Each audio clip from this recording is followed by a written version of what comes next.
Hi guys. I'm currently trying to do the streamer thing where I put my stuff in different places. And right now it's not working with me. It's not. But Otto, it's so good to see you in chat. It's been so long. Oh my goodness, oh my goodness. Thank you for the 7 doodle, my guy. Good lord.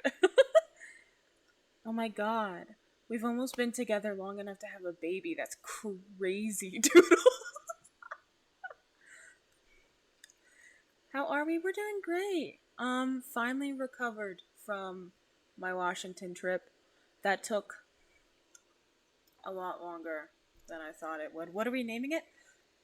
Baby, we got 2 more months to think about that. And even then, it's your baby. You get to name it. I'll even get you. What I'll even do is start making a jar where I can put like a little baby, and I can put it in the jar. That'd be kind of cool. You could have the first baby in chat. Oh my god. Our thunder will grow. It will. It will do it. Where?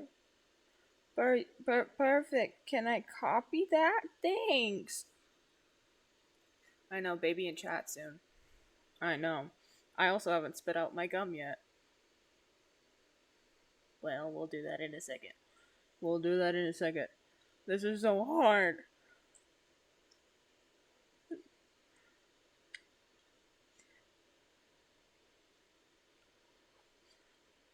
Did you know that promoting the thing that you're doing and you like to do is actually like really hard? Crazy. Swallow it? No, it'll live in there for like 7 years. Did you not get that talk in school? It'll stay there forever. I don't know, we have to think of it. I just started Cyberpunk and I'm overwhelmed by the character options. Yeah, I bet that's pretty crazy. But yeah, we have time to think of a baby name. We gotta get there first. Please, is this the link? There we fucking go. Why is that so hard? You know, considering everything, typing out web links should not be as hard as it is. You know, it's crazy. It's crazy. Stream manager, I would like that. Thank you very much. I appreciate that. Wonderful. Werewolf mod coming in. Actually, Blue, it's funny you say that. They have a full werewolf game that we could play. But first, I want to try out the vampire one to see how it works, because I have a feeling that the rest of the games will kind of be similar. So, if it's cool and it's fun, then we could play the vampire game just for you. Just for you, yeah. I know you like your vampires, girly. I know you do. Anyway, now that things are doing the things that they're supposed to, I have to make sure I can hear all the wonderful things. But we're going to be playing the Vampire Masquerade game, The Coteries of New York. I am excited. This one looks cool. I forgot. One second.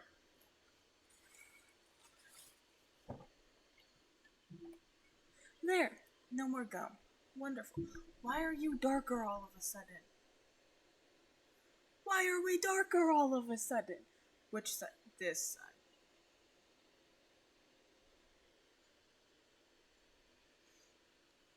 It'll change because of the freaking sun. But it'll be fine. Because of Darkiplier? Sure. Why the hell not? It'll be beautiful. It'll be beautiful. Alrighty, so let's switch these scenes. Get all situated. How are we doing? Now that I'm finally not as crazy as I always am, how are we doing? It's been like 18 days since I've seen you guys. Which is crazy, let me tell you. Crazy that it's been that long. How dare I take that time? 3 hours left of your shift, let's go! Let's go! Oh my god, it already looks so cool. Oh my god, and we're just at the title screen. Oh my god. Look at her! Oh, she looks so cool. Oh, she looks so cool. Alrighty. Let us turn you down on my side. Can I just say, in this game, Vampire the Masquerade, it is a tabletop game. And I am currently planning one, which is like half of the reason that we're playing these, so I can see how it works. But also, I'm a slut for vampires, man. They're so good. If I could be a vampire, I fucking would. I'm already pale enough. Just let me in. Embrace me. It'll be beautiful. Alright. Let's... She's so pretty! Okay. New game. Bruja, the Rabble Rebel, against power and rage against authority. Ooh. Told me you were a vampire. You're so right. You're so right. I actually am a vampire. You're so right. I'm sorry that I lied. I'm sorry that I lied. So we could be a rebel, little punk rocker. Then true, the aristocratic blue blood embody wealth, sovereignty, and control. A top-level corporate executive will join their ranks tonight. She is pretty. She is pretty. Or the Toreador. The divas seek thrills of art, romance, and cruelty amongst stagnant undeath. A tormented artist will join their ranks. Ooh. Do I play my girl? Or do I go with a Toreador? That kind of sounds fun. You know what? You know what? We'll be a Toreador. Let's all be all romantic and shit. My name is Mickey. And you will love me.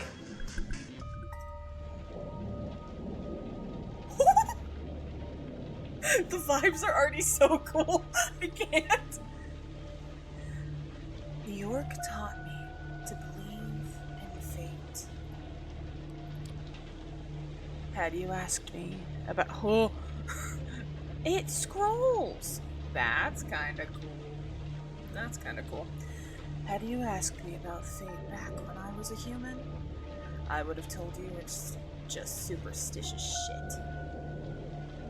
That we all are designers of our own destinies. That belief shattered when the richest woman in the United States, the actual richest one, not a face you could have seen in the papers, of course, sank her teeth deep into my neck. It happened in the very same place you're standing in now. By the way, fate? You decide.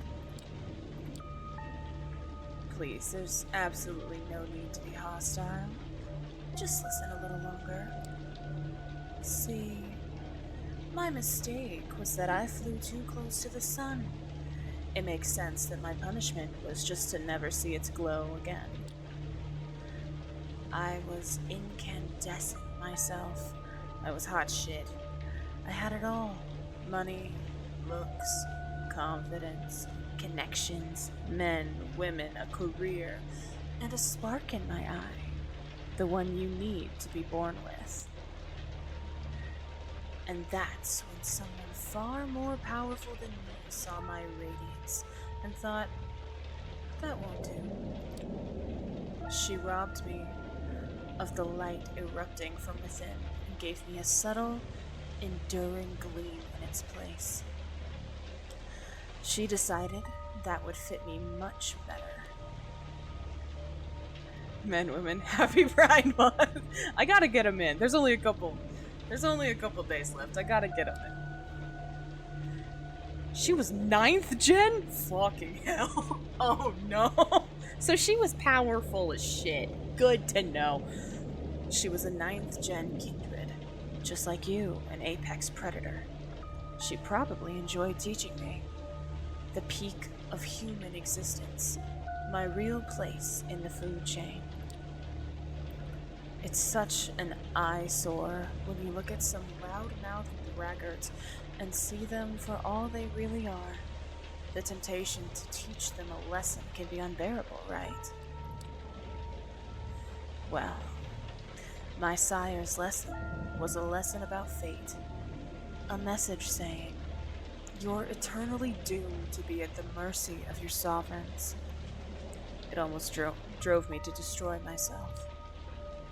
What saved me was the ability to reinterpret her teachings. Hers wasn't a message of doom. It was a message of hope.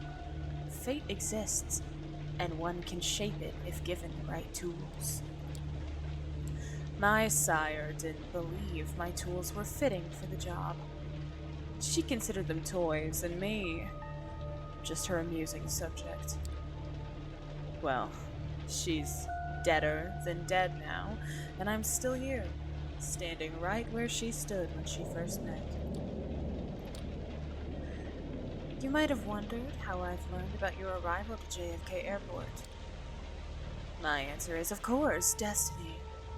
As luck would have it, today happened to be the day some of my associates were inspecting the coffins. Driving you here straight from the plane and having you wake up in such an unfamiliar place was a little desperate, and I do apologize for it. But it is so rare for you to visit New York. 3 times in the last 15 years, was it? And you're never eager to inform me when you're here. I understand that you still have that meeting on 53rd Street later tonight, so I'll provide a comfortable transport. I value our relationship very much, don't get me wrong. But it is precisely because I value it that I'm going to ask you to repay the favor you owe me. You're the only one I trust to do the job well, and without attracting attention. You might think I'm crazy, asking you to breach the rules of our society like this. You might think it's impossible to get away with unpunished. But this is New York. And I don't know about other cities, but in this one, fate really exists. And right now, it's smiling in your favor. This is how it begins. You stifle a yawn. It's been a slow evening. A little bit of a red liquid left in your glass and crumbles on the plate remind you that, if nothing else, these art exhibitions at least come with some decent wine and legit catering. And yeah, it's fun to talk about your work on display, even if you ended up discussing it with pretty much the same people at each occasion. You've already met the one critic who keeps telling you with self-assured authority how you should pursue a different artistic avenue. Then there's the obligatory doe-eyed art student who's oh so impressed with your technique. To be fair, you're not all that happy with your latest piece, but hey, it's not the worst thing you've seen tonight. That ignoble, dubious honor belongs to one of the other paintings on display. And yet, its author, currently being paraded around by his rich parents, has barely been able to grab a bite at the fancy canapes. So many sycophants to me, so little time. For a moment, you think that maybe it's not worth it. Maybe you should take the critic's advice, cut your losses, Sell out to some corporation and get it over with. And if the universe wanted to validate that train of thought, that's the exact moment your sister Emma decided to pop up into your view. Oh my goodness, she's a cutie! Oh my goodness, hi! So, let me get this straight. Cushy corporate jobs are selling out, but supporting a billionaire's vanity project is totally fine with you? Hi, Em. You absolutely despise her as an artist, while you're struggling to uphold some nebulous ideas of what art is meant to be. She's perfecting her ways of mooching off the system, shamelessly preying on little-known street art and niche internet memes. She repackages them as bougie? Bougie-friendly collages. It perhaps no wonder the NYT has recently dubbed her a mind-blowing explorer of digital art's extreme possibilities.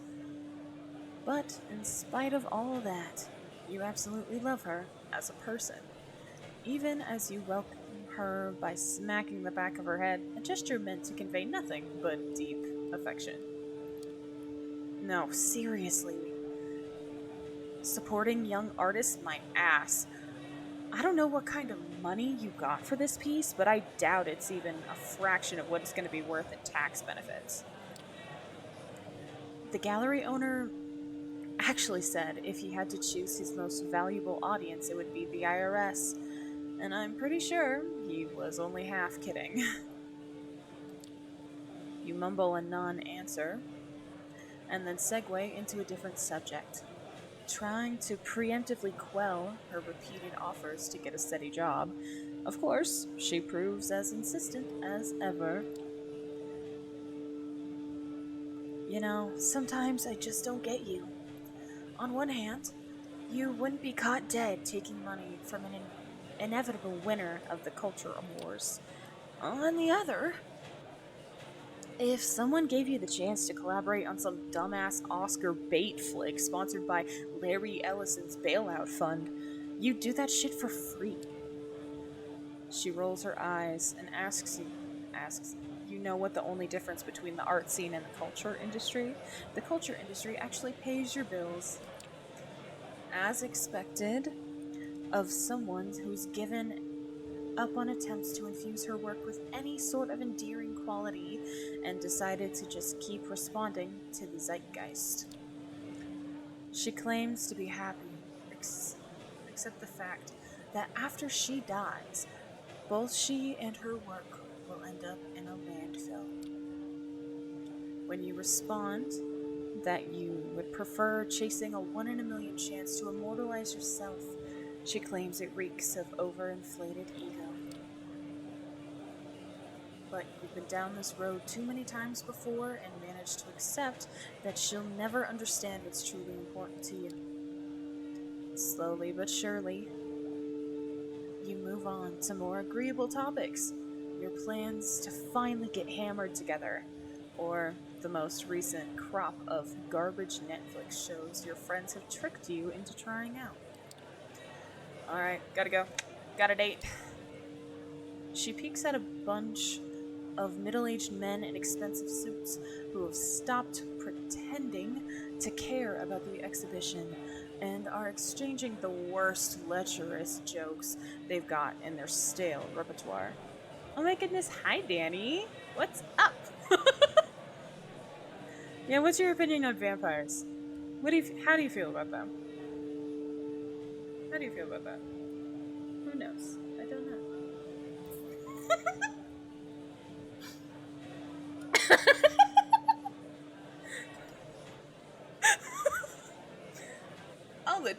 I'll let you guys fight that out in the chat. Have fun with your friends, class traitor. You're on my nuts. She gives you a hug and heads for a nearby elevator. There goes the pleasant part of the evening. Still, you decide to delay the inevitable and catch a quick smoke break. Truth be told, aren't exactly lining up to chat about your work anyway. Danny, my guy. Danny might go, oh my god, Ender? Oh my god, is that you? Mandy, oh my god. Oh my god. I've got my people here. Oh my goodness. Everyone is out to get you, and I hope you're ready for that. As you leave your post, you start tapping your pockets in search of a lighter. Instead, you find a $100 bill you're absolutely sure wasn't there before.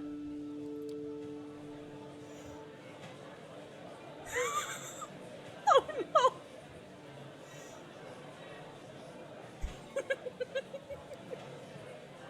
Jesus Christ, Em, you're the worst. And the best. You can feel your cheeks turn red, and you're grateful. You gratefully put the money in your wallet and move outside. What sound was that? What just happened? What event just happened?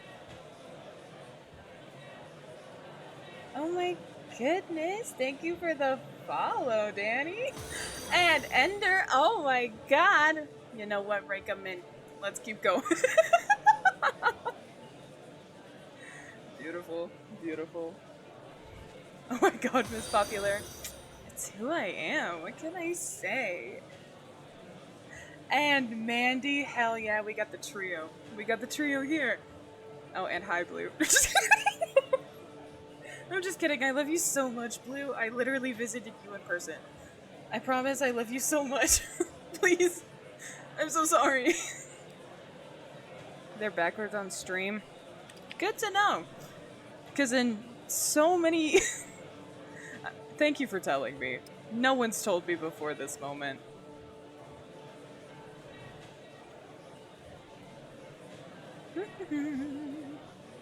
Transform. Not rotate. Horizontally. Yeah. That should be fine now. Hypothetically. We'll find out later. The game I'm playing. So I am playing... I appreciate it, Ender. My guy. Thank you. It's moving so fast. Oh my god. Anyway, so the game that I'm playing is Vampire the Masquerade. It is a visual novel. We are currently going to be turned into a vampire. And then we get to live out our life through Vampireville. It's great. We're in New York, and we're a starving artist. So, happy Pride. Gay? Silly?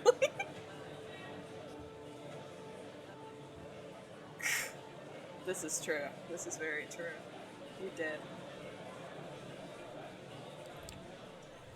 Oh my god, the backgrounds are gorgeous.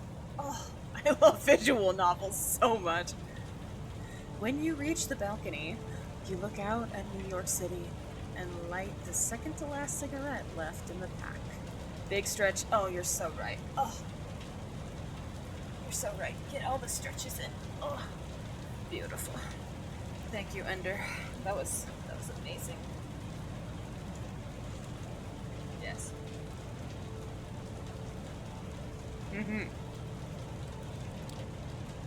You're alone. It's not silent. The metropolitan hum is ever present, even this high up. But it's a good deal more intimate than what's behind your back.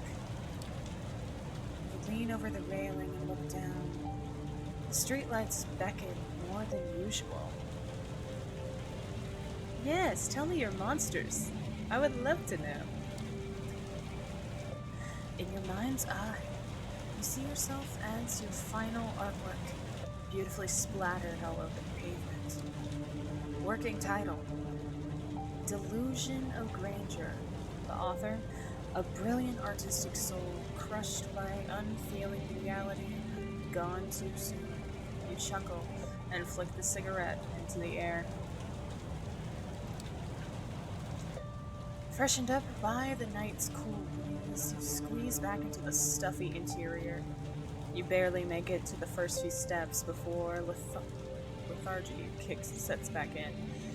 It's like you never left. I would say witches count. You can be a witch. Which one is this one? Oh my goodness. Sile! Oh my goodness, thank you for the follow. It's my favorite. Hi, Sile.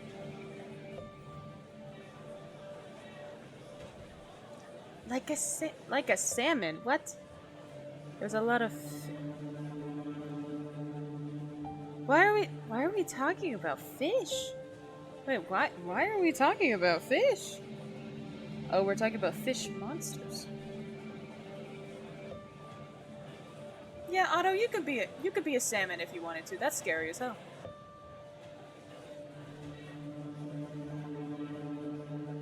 Merman but salmon tail. Ooh, that'd be so cool. Oh my god, Miguel sent it. I'm gonna have to listen to that later. No, because I need them. Your favorite things are really pretty, by the way? Oh my god, really? Thank you.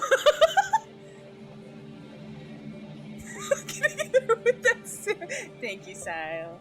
You're really pretty too, by the way. I just didn't want Ender to be like the middleman in between our conversations.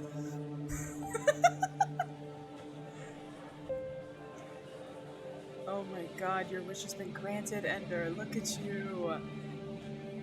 Still, something in the room feels different. Your eyes are drawn to a handsome young man, neatly dressed and groomed, exuding the air of a true artiste. And the best part? He's intently looking at your painting. The gallery is almost like an art installation itself. Now, people standing in silent awe, the guy like a beacon drawing everybody's attention. Hushed conversations about the guest can be heard from every corner of the gallery. Your heart is pounding with excitement, and you approach, feeling like a kid trying to get close to a deer in the woods, but afraid you'll scare it away. The man turns to you, and you stop in your tracks, entranced.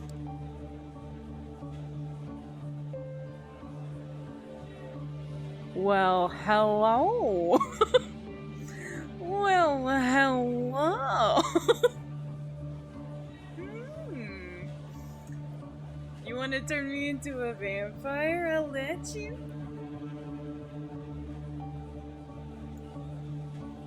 I love gay people. Fucking preach, Otto. Fucking preach. So, this is one of your pieces. You keep folding without any pressure. Let me have this one thing. Friedrich Fazelbear. Hell yeah. You live that dream, Danny. You do it. You go out there and you be the fazziest, faztastic bear you fucking can be. You got it. Ah! Hi, Evan. It's nice to see you. You managed to mumble an affirmation. Tell me about it, please. As you start discussing your inspiration, technique, and process, the man's eyes lock onto the painting again. He keeps interjecting, making knowing remarks. This guy gets it. He really gets it. The world around you disappears. You'll say anything, do anything to keep his attention on you. But you realize you don't need to. He's into your art. He's into you. I want to buy it, and I want your company. I need to talk to you. You will like what I have to say. Spoken matter-of-factly. Served straight up. Like he knows you won't refuse. That you can't refuse. An hour later, You find yourself at his apartment. One of many, you presume, with your self-esteem all but patched up and your head full of fine vintage. You tell your host a lot. In fact, it seems like you're telling him everything. Where you came from, how you ended up in NYC, how you had to take out a loan to appear at tonight's event, how long it took you, how you took the long look down at the balcony. You know, it might be a Louis and Lestat situation. It probably is. It probably is. Mother's maiden name, first pet, last four of your social, all the things. That you thought about taking the plunge, and this time, you were only half joking. You feel miserable. You start crying. He holds you in his arms. You feel calmer. The tears stop flowing. It's been so long since you last had someone you could not just talk to, but communicate with, be seen by. Who knows? Maybe there is hope for you yet. That feeling of bliss is the last thing you remember before passing out. The next thing you know, you're lying on the couch in the same apartment, hungry and dehydrated. How long has it been? Hours? Days? More? You're feeling weak, confused, abandoned. You look around in panic. Is he still here? Thank God, yes. There he is, standing in the doorway. His voice breaks the silence and fills you with hope until you realize what he's saying. I'm so sorry. I hope that maybe one night you will forgive me. Always remember that in our parting moment I wished you well. You try to speak, ask him to stay, but no voice leaves your parched throat. You taste something on your lips. Wiping your mouth leaves a crimson stain on your hand. It's not the wine. What the fuck? The door of the apartment closes behind him, alone. Again. Then the pain hits. It's a headache, a lurching in your stomach, a burning in your arms and legs. It's all you can focus on. A panic takes you. You fall from the sofa and hit a wine glass. It flies off into a wall, shattering into bits. A mumble from the corner of the room indicates you're not alone as you thought. From where you're lying, you only see a feminine shape, stirring awake. You crawl towards the woman, inch by inch. The pain turns into an hello. Oh my goodness, thank you, Doodle. That's so sweet of you.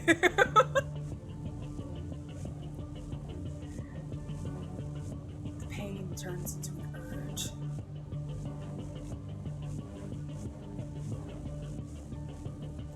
I want to watch the Dropout show so bad. I just haven't had time. It looks like so much fun. I'm currently writing a vampire game. Currently. And that is going interestingly. Now, settle down. Boring? What are you saying boring to?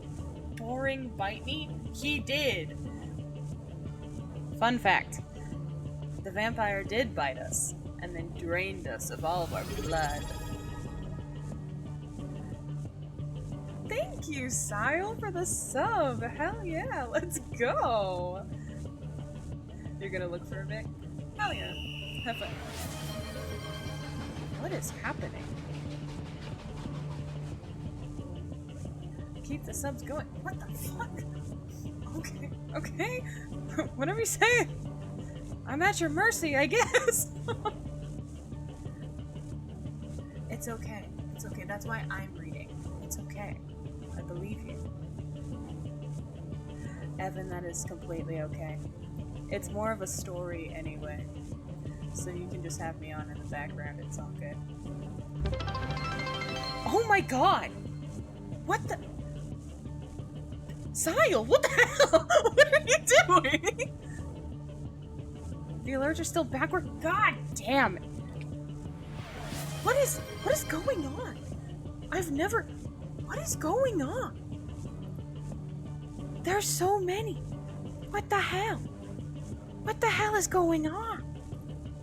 What? No, I don't want filters. Why am I doing? Stop.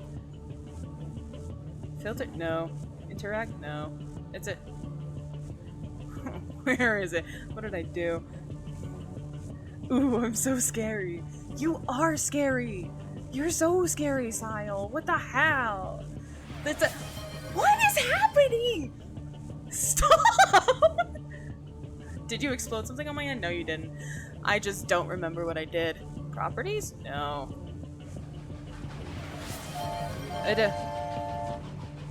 What is going on? You know what? You guys do what you're gonna do. I'm gonna fix what I gotta fix.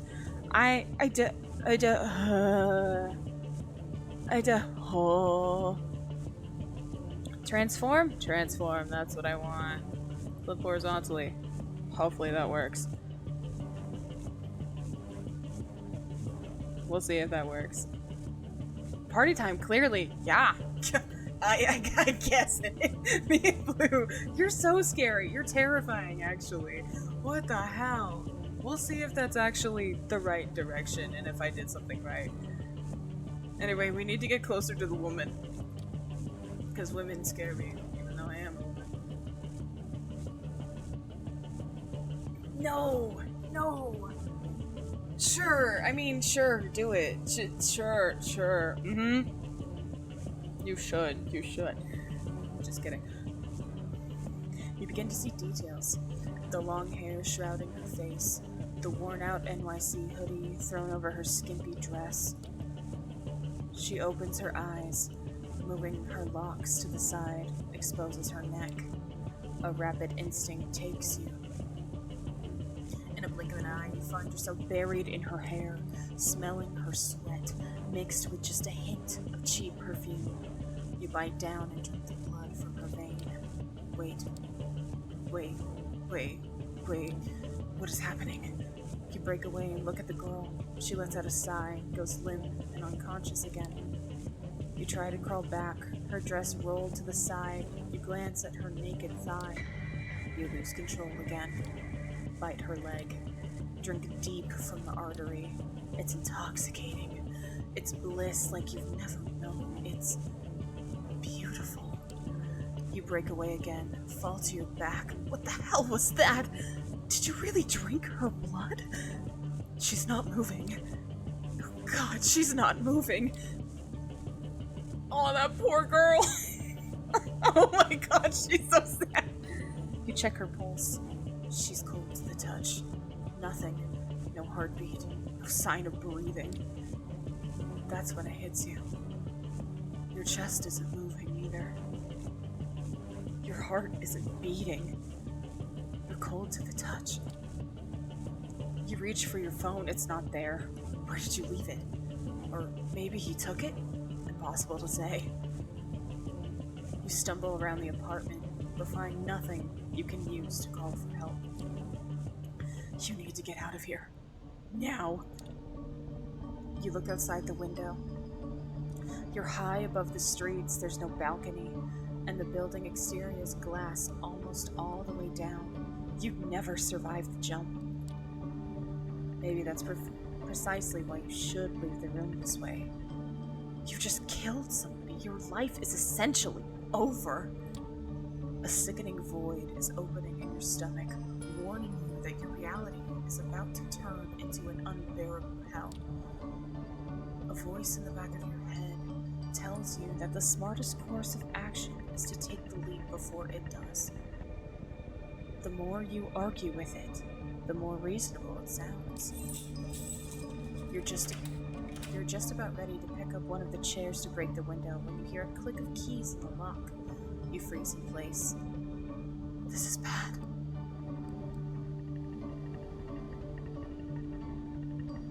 I had to what? Blue, what are you saying? What are you doing?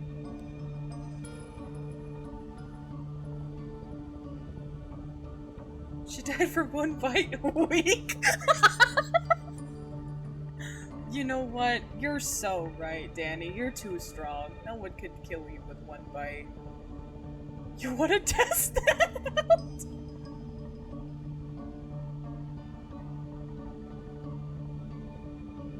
Damn. Crazy.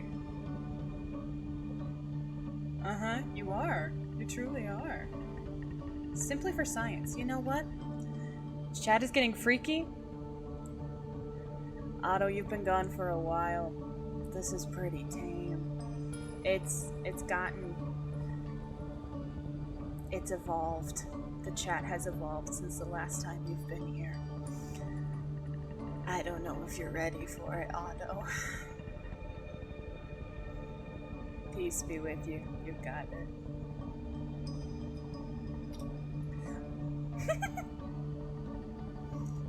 Your thoughts start racing desperately, but instead of rational course of action, only visions of false hope come to your mind.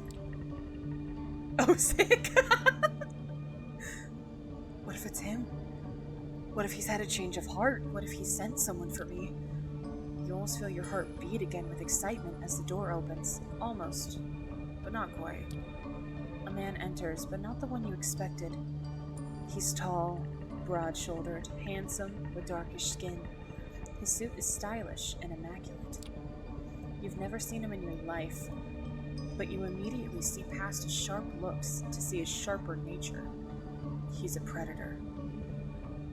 And if you're not careful, you might become his prey.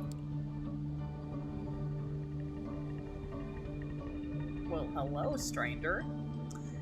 Howdy. Good evening. I'm here to pick you up. A deep, emotionless voice. He turns his eyes to the lifeless body of the girl in the NYC hoodie and raises an eyebrow. Who are you? I killed her. It's not what it looks like. Ooh, we finally get our choices. Ha! Girl, his skin ain't dark. What do you mean? I don't know. I don't know. It's not what it looks like. You know what? Just fess up. They already know. I love that that's what we look like and our name is Mickey. Beautiful. That man is white. You're right. I think I killed her. Yes, that does seem to be the case. He approaches the bed to examine the corpse from up close. Well, this is unfortunate, but preferable to going insane from hunger. Quite a nice gesture, actually, if troublesome. He briefly looks at you with something like pity in his eyes, then changes his expression to a perfectly blank one. Didn't know Keanu Reeves was in the game. Me either. Me either. Listen. You may perceive your current situation as something out of the ordinary, but I've met hundreds of lost sheep like you. And you see, they tend to fall into two categories. First, there were the smart ones. Those who carefully obeyed my every word and didn't pull off any stupid stunts. They always got where they needed to go safe and sound. Then, there were the dumb ones. The punks who thought they could take me on. The wise guys who tried to contact somebody secretly and without permission. The troublemakers who tried to run off or make a scene. Damien from Dream Daddy. None of them got to their destination in one piece. In fact, a lot of them never reached their destination at all. The man talks in a bored, professional tone, giving off an impression that he really has delivered this speech countless times by now. So you see, despite being a smart person, I'm a Mets fan. I love baseball, and it's inspired me to come up with a 3-strike system to determine if someone is dumb. If you get on my nerves 1 or 2 times, well, I understand. Not all of us perform well in stressful circumstances. But If you do it 3 times, understand that there will be no excuse, no forgiveness, no mercy. His presence changes ever so slightly. Say, understand, sir, now. You feel an overwhelming, barely resistible urge to fulfill his demand. Fuck you, sir! You know what? We're just gonna follow the rules. I'm not exciting like that. I understand Danny option. You know, that's in the DLC. I didn't get that. Excellent. Alright. Have you got anyone you'd like to inform about your current situation and tell them you're alright? He flashes his fangs briefly as he talks, and for some reason, the sight causes a chill to run down your spine. Something's wrong with him. Someone closest to you? Lie? My sister. Emma. My sister. She's probably having a night out in Brooklyn with her artiste friends. Can I call her now? Take out your phone. Girlie, weren't you just looking for that? You said you didn't know where it was. Whole wrong.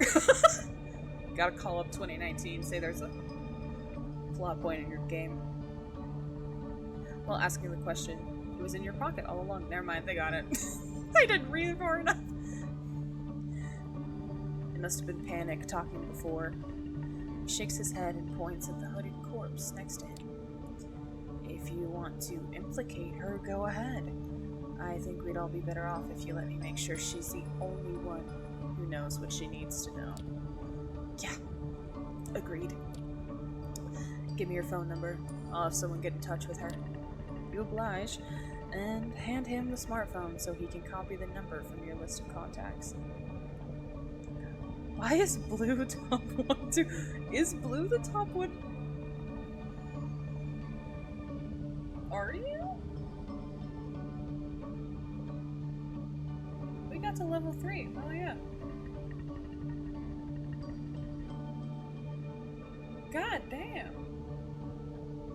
I didn't even see that.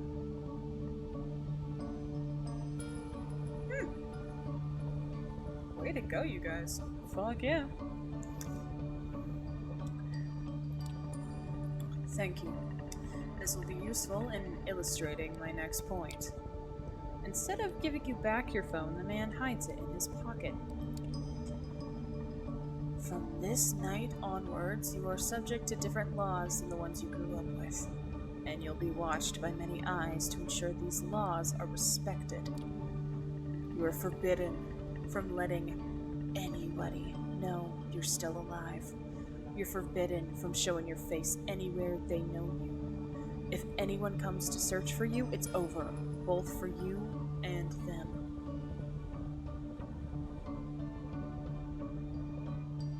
Oh! He interrupts his monotone recitation to stare deep into your eyes. If you don't want someone to find your poor sister's body in the Hudson River next week, corroborate. The sign of his fangs, again, and another physical fight or flight response. You played right into his hands, putting M in danger. I can only hope that you care enough about her not to do anything selfish. By now, you are absolutely sure he's toying with you, provoking you just to feed on your reactions. He hasn't told you where you're going yet, but he's already made it abundantly clear that a lot of people struggled hard to avoid getting there. And you'd be far more eager to cooperate if he never raised the subject, but he made it a point to make you fear the unknown. He's pushing you. But to what end? Does he want to intimidate you into complete submission? Is he hoping you'd give him an excuse to get rid of you? Or maybe he's testing you, forcing you to show what you're made of. Somehow, he makes all of these options seem plausible at once. Alright, I think that's enough lectures for today. He takes a glance at a silver watch. It's Patek Philippe. Philippe? I don't know. I'm not bougie. I don't know the brand names. The kind of brand mere mortals never see outside luxury lifestyle magazines. Just who are you dealing with here? It's past 3 a.m. now. The sun will come up in just a few hours. So we don't have much time. It's a bougie-ass watch brand. Come. We need to leave so that the corpse can be taken care of. Okay. He turns his back to you to unlock the door. Attack him from the back. I'll wait for the police. Head out! Okay. You obediently follow him out of the room. Before he locks it again, you manage to take a final glimpse of the corpse. You feel a pang of conscience. But not because of your victim's horrible fate, because you don't feel guilty enough. Guilty even though you know you should. Something important inside you that was still there yesterday has definitely died tonight. You wonder if you'd even recognize yourself in the mirror. The stranger shows you to the elevator. You go to the ground floor. During an awkward ride, your dazed and confused mind desperately searches for a glimmer of hope and eventually comes across one. Maybe you'll find the man you met earlier this night. What happened to the man? What did that man do to me?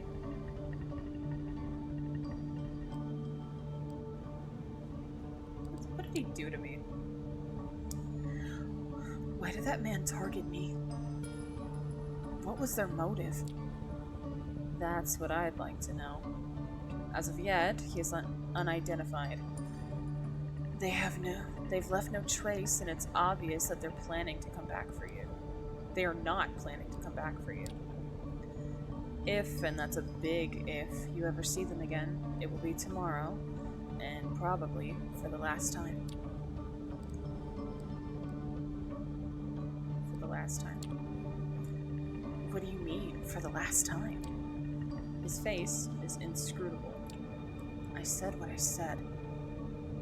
All I can add for now is tomorrow is a big night for you.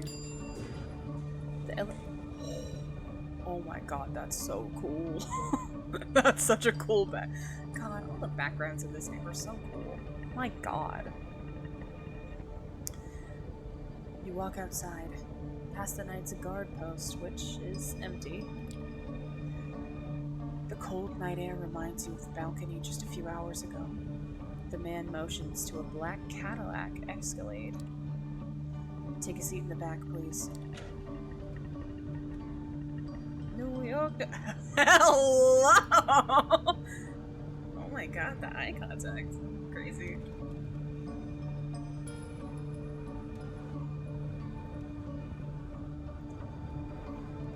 You get inside. The man closes the door behind you. You hear a click as it locks. The Cadillac is almost entirely dark. The side windows seem light-proof. Girl, focus on the road! No, I'm just too captivating. They have to look at me. The scene is it's sick! It's so cool! The man gets into the driver's seat, starts the engine, and drives away without comment. Am I drugged? I feel horrible. Where are we going? I feel horrible. As you should. He gives a little side glance in the rearview mirror and bites his lip. In which way? Forgive me, I'm not in a talkative mood. This won't be a long drive. Patience. Dead silence fills the car. You close your eyelids and sink back into your thoughts. A blurry after-image of the man who bought your painting is still there. It's strange. You never felt this way about anybody. It makes you happy, even though you have the nagging thought that there's something fundamentally abusive about this attraction. But then there's the girl's hair. Spilled over the purple hoodie in her blood. spilled over the cold floor, come into focus. You wince. You want to cry, but it's as if there's no more tears left in you. Nope, but you could cry blood if you wanted to. After what feels like an eternity, the car comes to a stop. You get out in an underground parking lot. It's an ugly concrete gray thing, empty, but for the car you came in, it looks like there's room. There's a room beyond a metal door in the wall. 2 hours! You've got it, Blue! Be strong! You've got it! Guess you'll live to see another night. Follow me. He opens the metal door and lets you inside. Here we are. These are your lodgings for tonight if you get hungry. Again, take a look at the fridge. Tomorrow I will come pick you up. The cramped room has no windows. Just a simple bed, a single light bulb hanging from the ceiling, a small humming fridge, and a rattling AC fan in the wall.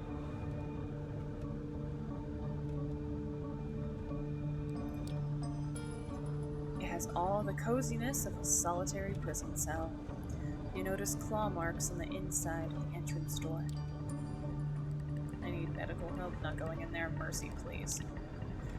I can't feel myself breathing. I can't sense my heartbeat. I need to go to the hospital, man. You're gonna be fine. Listen, normally I'd lose my nerve right about now and things would get nasty, but I get it. You're scared. You don't understand what happened. Trust me, you will learn more tomorrow. But now, I need you to rest.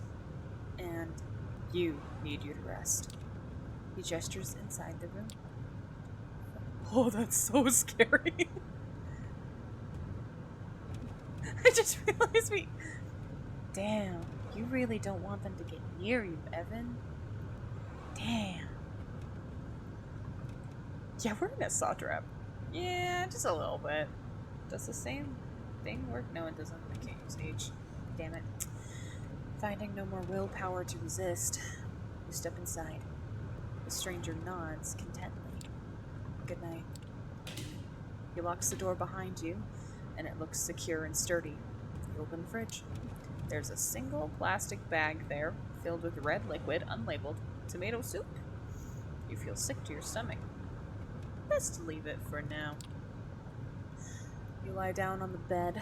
It's a simple mattress on a metal frame, kind of grimy and damp. Seeing it makes you grimace, but you're just too tired not to lie down. Your entire body hurts, a dull feeling that makes you feel heavy. You feel vulnerable and lonely. Usually when that happens, you turn your attention to painting, just to not think about the alternative. Your family upbringing left you with no skills, but artistic talent. Creating art used to be something of an unpleasant duty. Somewhere along the line, though, it became the only weapon you had to fight against existential despair. Some of your best work was created in lieu of impotently crying in bed. Oh, you're pretty sure a few of those pieces had your tears mixed in with the paint. Like the painting that lit your whole night to this. Blue, do I need to do a wellness check with you? Hey, Blue. You doing okay, buddy? You have a...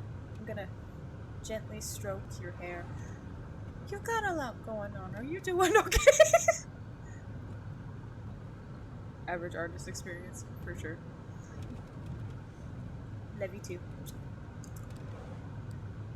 You look back at your life, and it starts looking like a downward spiral. Oh! You're so tired. Your entire body tenses up, and before you know it, you drift away into oblivion. You wake up. That in itself is a surprise. You barely remember when you drifted off. Didn't quite feel like sleep. More like plummeting into an endless void. You imagine that's how death feels like. Right. It was some pretty sick visuals, dude. The room is unchanged. The lamp is still on. The AC is still rattling. The refrigerator's still humming. You take a look at your watch. It's almost 9 p.m. You've slept for 17 hours straight. Maybe you died. Your breath is gone. And feel no thumping in your chest. Does that qualify as dead if you're still conscious?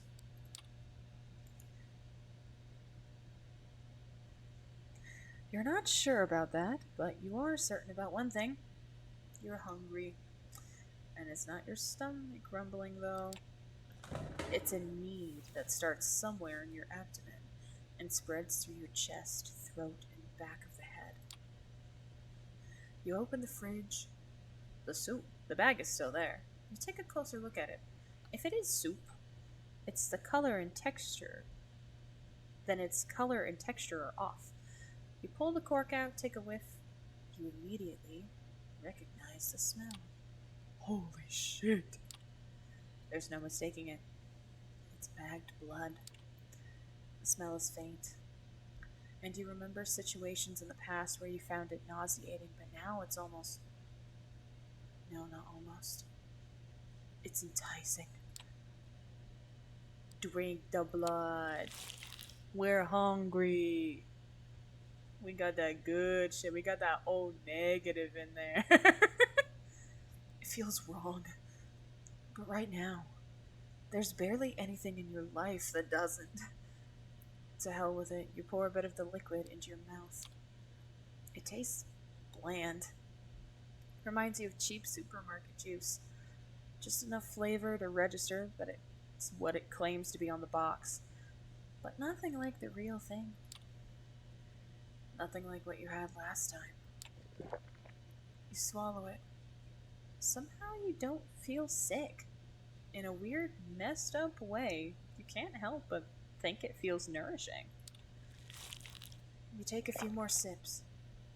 And then just another one. Suck on the bag a little more. Eventually, you find you've emptied it entirely. You look at the info, press it to the side of the bag. 450 milliliters of it. Even with its blandness, you still feel like having more. And you realize your body longs for that intoxicating high you felt when an image of the corpse crosses your mind, causing you to wince. What have you become?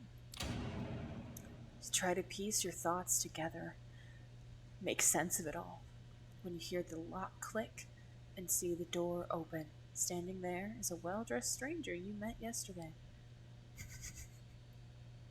That's a lot of milk, Blue. You're not Blue Wolf Angel, you're Blue Milk Angel. Immaculate suit again. That predatory look, like a hawk on hunt. But somehow more relaxed tonight, like a tamed hawk, maybe. Good evening. Slept well? He notices the discarded empty bag. I see you had a bit of a snack. Am I still human?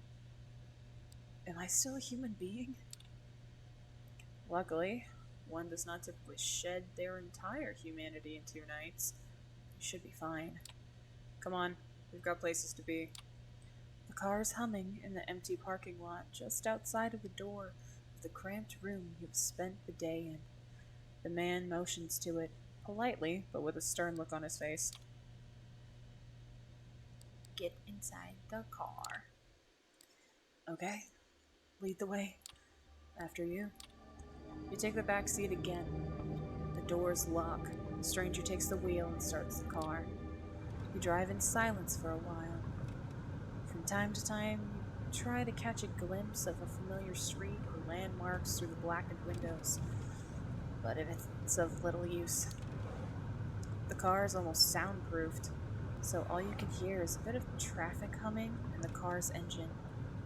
The driver doesn't say anything and seems focused on the road. The animations are so cool! You check the door handle. Yeah, door is locked, alright. The piece of dark glass separating you from the front of the car looks sturdy too. There's nothing left to do but wait. You don't have time to think about it but you realize now that you're hungry? No, not exactly. It's not a rumbling stomach that grabs your attention. It's a need that starts somewhere in your abdomen and spreads to your chest, throat, and back of the head. You try to extract some information out of the man behind the wheel, but you realize you'd prefer to bask in the afterglow of your last meal. You wouldn't have expected it, but you spend the rest of the trip lost in thoughts. A lot of them concern blood. It takes you almost 20 or so minutes to get to your destination. As the door opens, you try to get your bearings. You're still in New York, that much is certain. Queens, maybe? Wait, you know exactly where you are. The nice-looking two-story building that has a logo you immediately recognize. The Art Hole. An avant-garde gallery used to hold the collection of bagged viscera and body parts by... I can't quite remember the guy's name. He's Brazilian, you think. Fabio something or other? After me, no sudden movements, please. You've never been inside. Not quite your style, but the place has quite the cult following. You keep racking your brain for more facts, hoping they'll help you with whatever you've gotten into. Two large men in suits flank the door to the gallery on both sides, and they give your companion a nod as you approach. Prompted by the stranger who guides you, you walk inside. The gallery is full, which is unusual at this hour, to say the least. About 24 faces fill the showroom, with a number of waiters navigate the gathering, serving drinks. All of them are beneath the guests' attention. The visitors are well dressed for the most part, but it's unclear what they've gathered here for. Nobody seems to be particularly interested in the art pieces on the wall, and the atmosphere is polite, unnaturally so. Many guests turn to look at you and the stranger who brought you here.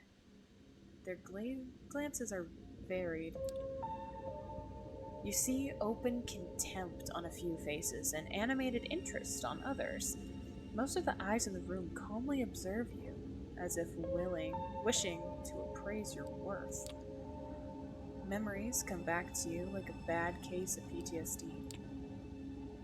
How many times before had someone judged you, impassively or decisively, through your art? You'd share a piece of yourself with the world, and it'd respond by making you feel like garbage. See you soon. It always took a lot of effort to not lose your cool and tell all of them to shove their opinions up their collective asses. Now looking around, it feels like you've become another artwork as commodity to be judged by a bunch of obscenely wealthy, out-of-touch assholes. Makes you want to scream. Good evening, Kadar. And to you, child. The noble, cold voice takes you out of your head and back to the situation at hand. The gallery. A crowd of strangers. You being brought here against your will? For what purpose? The room awaits your response. Kadar, huh? Kadir? Kadar? Kadir? I'll figure it out. I don't know. Good evening. Good evening, miss. You are addressing the Prince of New York City, Helen Panhard, child of Michaela. Thank you, my sheriff, but I am capable of introducing myself. She is somewhat plain looking and doesn't seem to possess a great deal of charm, but still the entire room is intently focused on her voice.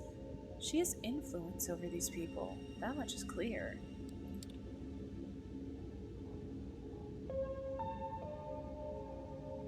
You may address me as Prince, child. I realize your introduction into unlife was abrupt, and I understand your sire left shortly after. The rules of our society dictate I punish you both for this transgression. A murmur of agreement, maybe, can be heard from the gathered audience. But I am willing to listen to what our loyal sheriff has to say about the circumstances of your embrace first. Remain silent. She hasn't told us to speak. We probably should be quiet. You decide. It's best to stay silent and listen to the whole situation unfold. It feels like you're out of your depth here. Shall we begin? You're about to be judged by the Court of New York City. Kadir, please tell us how you found this fledgling and what happened on your way here. Me when I'm silent. Court? Prince? This is some kind of secret society make-believe? A trusted informant who was chosen to remain anonymous at this time tipped me off about the suspicious kindred appearing in one of our domains.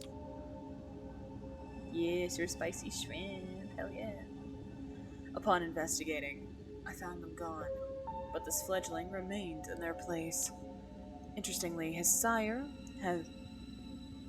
has made use of an order haven of one of the clan of the Rose for the embrace. They were even thoughtful enough to leave a local woman for the fledgling to slack his thirst on. Despite some reservations, he offered a little resistance last night and cooperated on the way to the safe house. I was pleased to not have to force his compliance. We had a quick chat, but wishing to appear here post-haste, I urged him to join me, which he did without struggle. A pleasant departure from my usual routine, I must say. His thirst partially slacked with the bagged blood we kept in the safe house. We had a pleasant enough drive here. The story ends with us arriving at Elysium. Oh my god, we're at Elysium? Hell yeah. All eyes are on you again. You take a special interest in one of the faces. It's a beautiful woman, curly, almost blood-red hair, and a dress to match. You see her whispering to some bespectacled man with an absent-minded look on his face. Who is she, you wonder?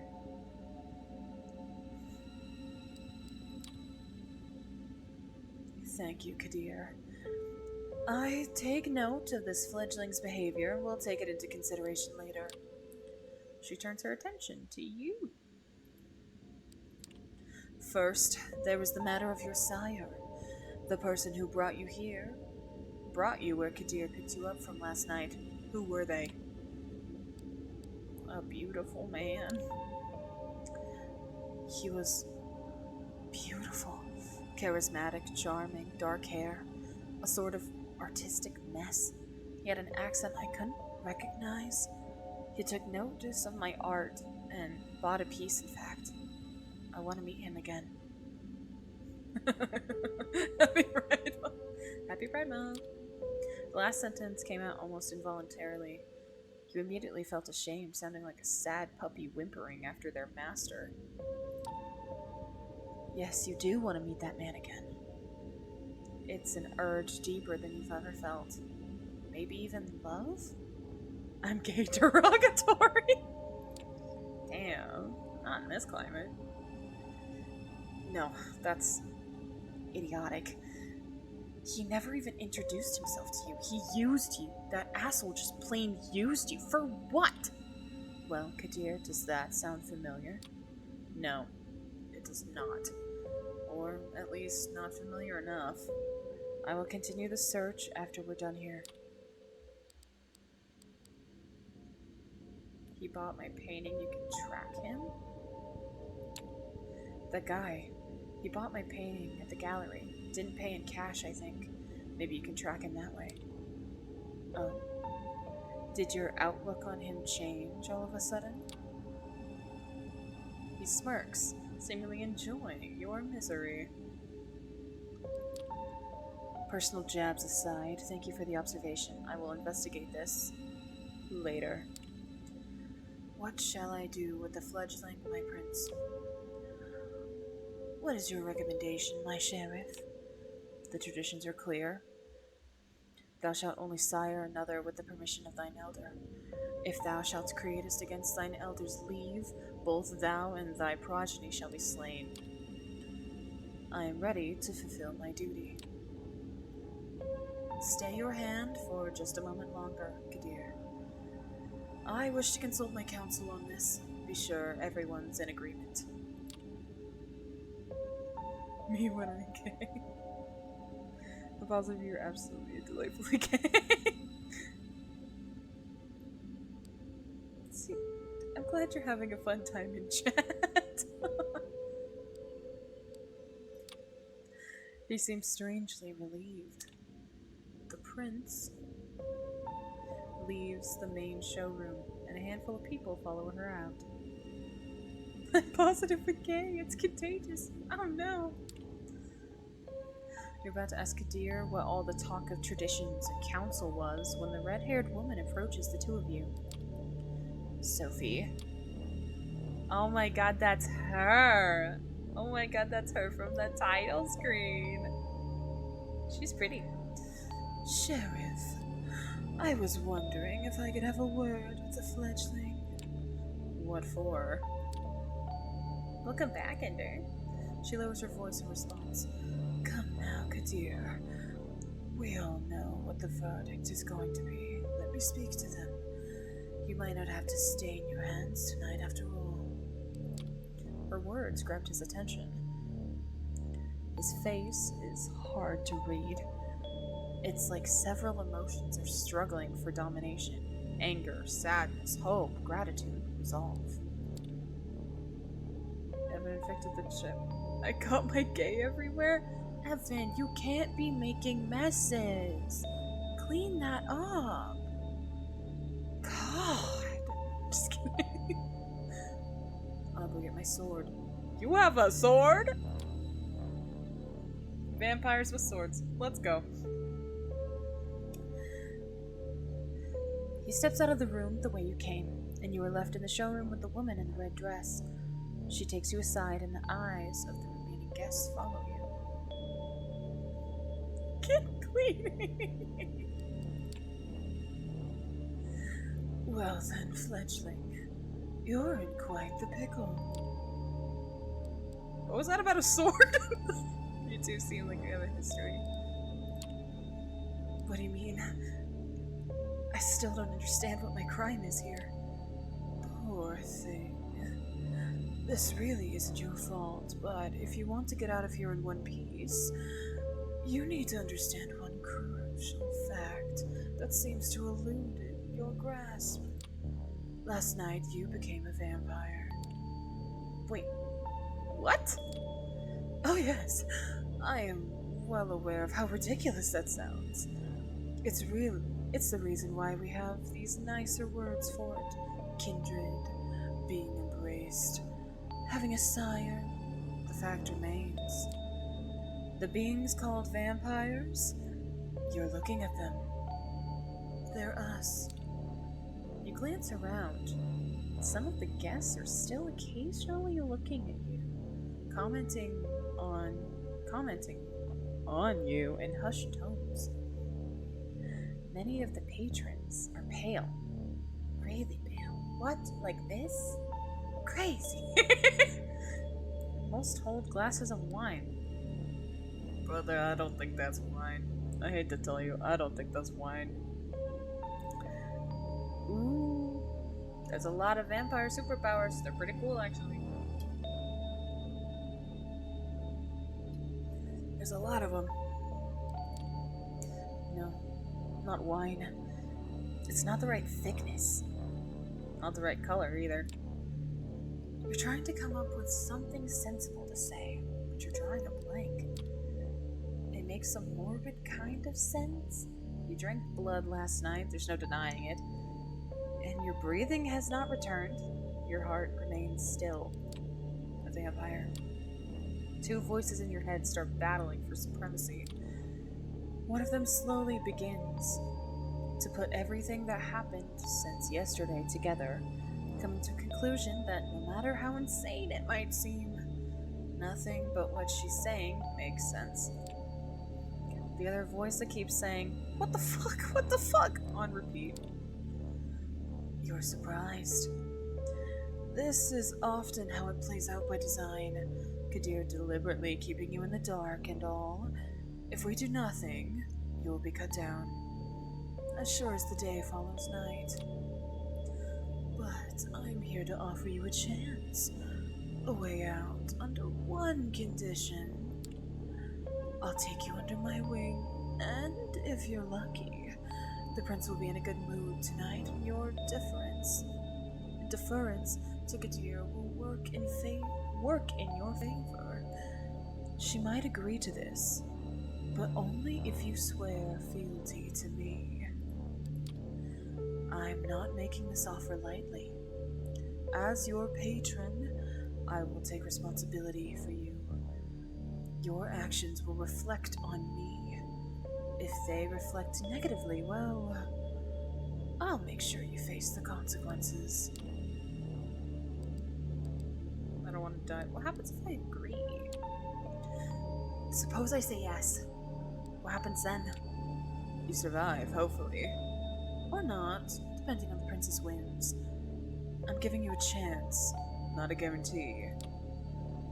But if you take me as your patron, I will be your guide in this new reality, and you will assist me as a child would a sire. Oh, that's a cool effect! Steps and hushed voices can be heard from the side room. It seems the prince and her council are returning to the showroom. Kadir appears from downstairs as well and starts walking towards you.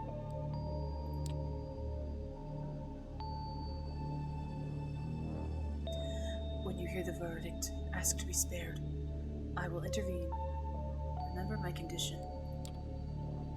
That's me. She flashes a heart-melting smile towards Kadir, who does not smile back. The sheriff's immaculate suit is now complemented by a curved, oriental-looking metal scabbard fastened with a colorful sash around his waist. It would look vaguely ridiculous if it wasn't surprisingly intimidating first and foremost. Kadir takes his place next to you and observes as the prince takes center stage again. Loyal kindred of New York City, Camarilla. Gathered here tonight, I have made my decision regarding this fledgling. She briefly addresses you. I want you to know that this is not an easy decision to make. For your part, you have not done anything to earn our ire. I do feel a genuine sorrow for what must be done. We are all keenly aware that these nights we need to choose our ranks and trust the wisdom of our elders and their traditions more than ever before. There is no place for tolerating dissent when our very existence is under constant threat. Although I acknowledge some of my council's divergent opinions on this. She takes a look specifically at the one plainly dressed, shy-looking man, whose skin has somewhat healthier tone. He bows his head in deference. Bro, you were born yesterday. For real. I hold the final authority over this fledgling's fate, and I declare that while their embrace might be the sire's responsibility, in their absence it is their progeny that must be punished. The sentence is final death, to be resolved presently. Kadir. You hear a scraping sound and see the sheriff has unsheathed his curved sword. It's a beautifully detailed blade, which you expect must be worth a small fortune. Its apparent sharpness makes you freeze up. 2 outs. Bottom of the ninth. His quiet mumble is audible to nobody but you. As his eyes meet yours, you note just a hint of sadness in his countenance, one that quickly vanishes to give way to a grim determination. And he's out to bat. He will not get another chance to speak up. Ask for mercy. You make your choice. I don't want to die! Spare me, please! Prince, if I may ask you to stay the sheriff's hand for a while longer. Kadir looks at the prince, awaiting her response. The sword is still hanging above you, threatened to fall at a moment's notice. Is there something you'd like to say, Miss Langley? Yes, if I may. At first, the prince looks somewhat annoyed at the distraction, but she stays quiet for a while, measuring the mood of the room. The bored elites suddenly look at you with aroused interest. Some of them dismayed at not seeing the bloodshed, but all intrigued by the unexpected twist. The prince nods. Well, let's hear it. Sophie takes a few steps forward. All eyes on her now, but Kadir's heavy hand on your shoulder makes it clear you won't take advantage of this distraction. I want to go with the pretty lady. I'm not running. My prince, while traditions are clear, I believe that the proper context should be observed in addition to the letter of our laws. This fledgling is a burden, but with proper guidance, they could become an asset to our domain. Am I to understand you're volunteering to take this sireless child under your protection? Yes. I happen to think that they might hold a potential that would be unfortunate to waste. I do expect their full cooperation, of course. Whispers can be heard again.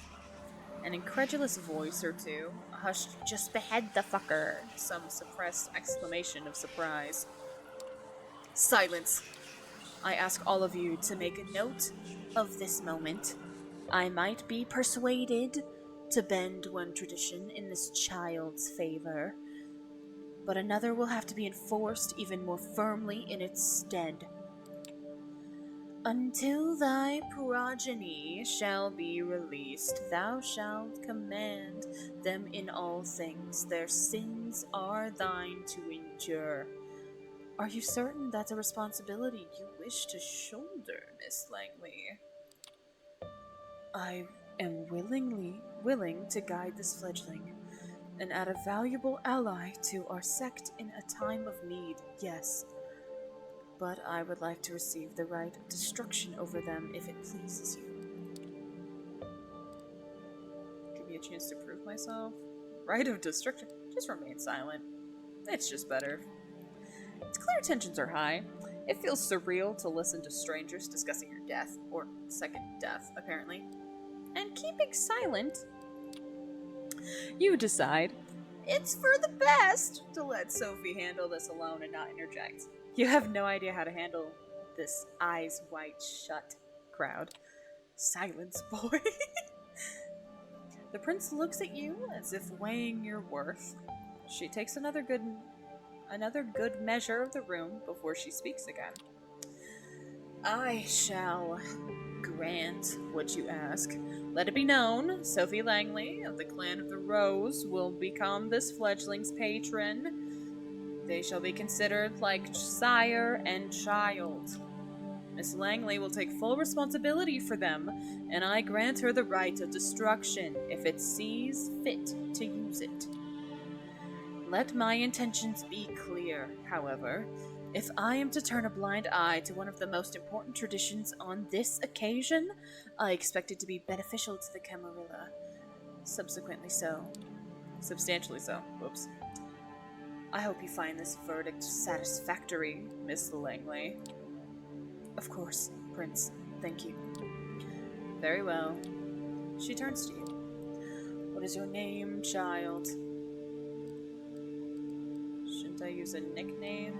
Is my artist mark enough, Mickey Prince? She nods. Welcome to the Camarilla, Mickey. Now, This evening proved to be even more eventful than I anticipated. But with the fledgling's fate decided, I believe our meeting here can conclude. Thank you all for appearing on such short notice. Give my regards to those who couldn't make it. Kadir, a moment of your time before I let you return to your duties. My name is Freakazoid. Of course, Prince. He shoots you a side glance that doesn't leave much space for interpretation. You will be watched. You will be judged. And if need be, you will be punished. The two of them leave the gallery. Well, Mickey, I think we both already managed to significantly improve each other's evenings. But let's keep the ball rolling, shall we? I think we should toast a new fruitful partnership. She raises a hand at one of the well-dressed concierges. Concierges? These are a lot of fancy words that I've never had to read before. You will now reappear in the showroom to refill the guest glasses. The conveniently handsome man approaches you with a carafe of red liquid. He pours it into two tall glasses. It's blood again, that much is clear. You're in two minds about drinking it, but the memory of the last night's hunger makes you wince. You take a tentative sip. You expect the same blandness you tasted a few hours ago, but this one you can actually savor. It's smoky and warm, making you think of a cozy cabin in the woods. It does strike you as a strange image for your mind to jump to when drinking human blood, but it is what it is. You've never tasted anything like it.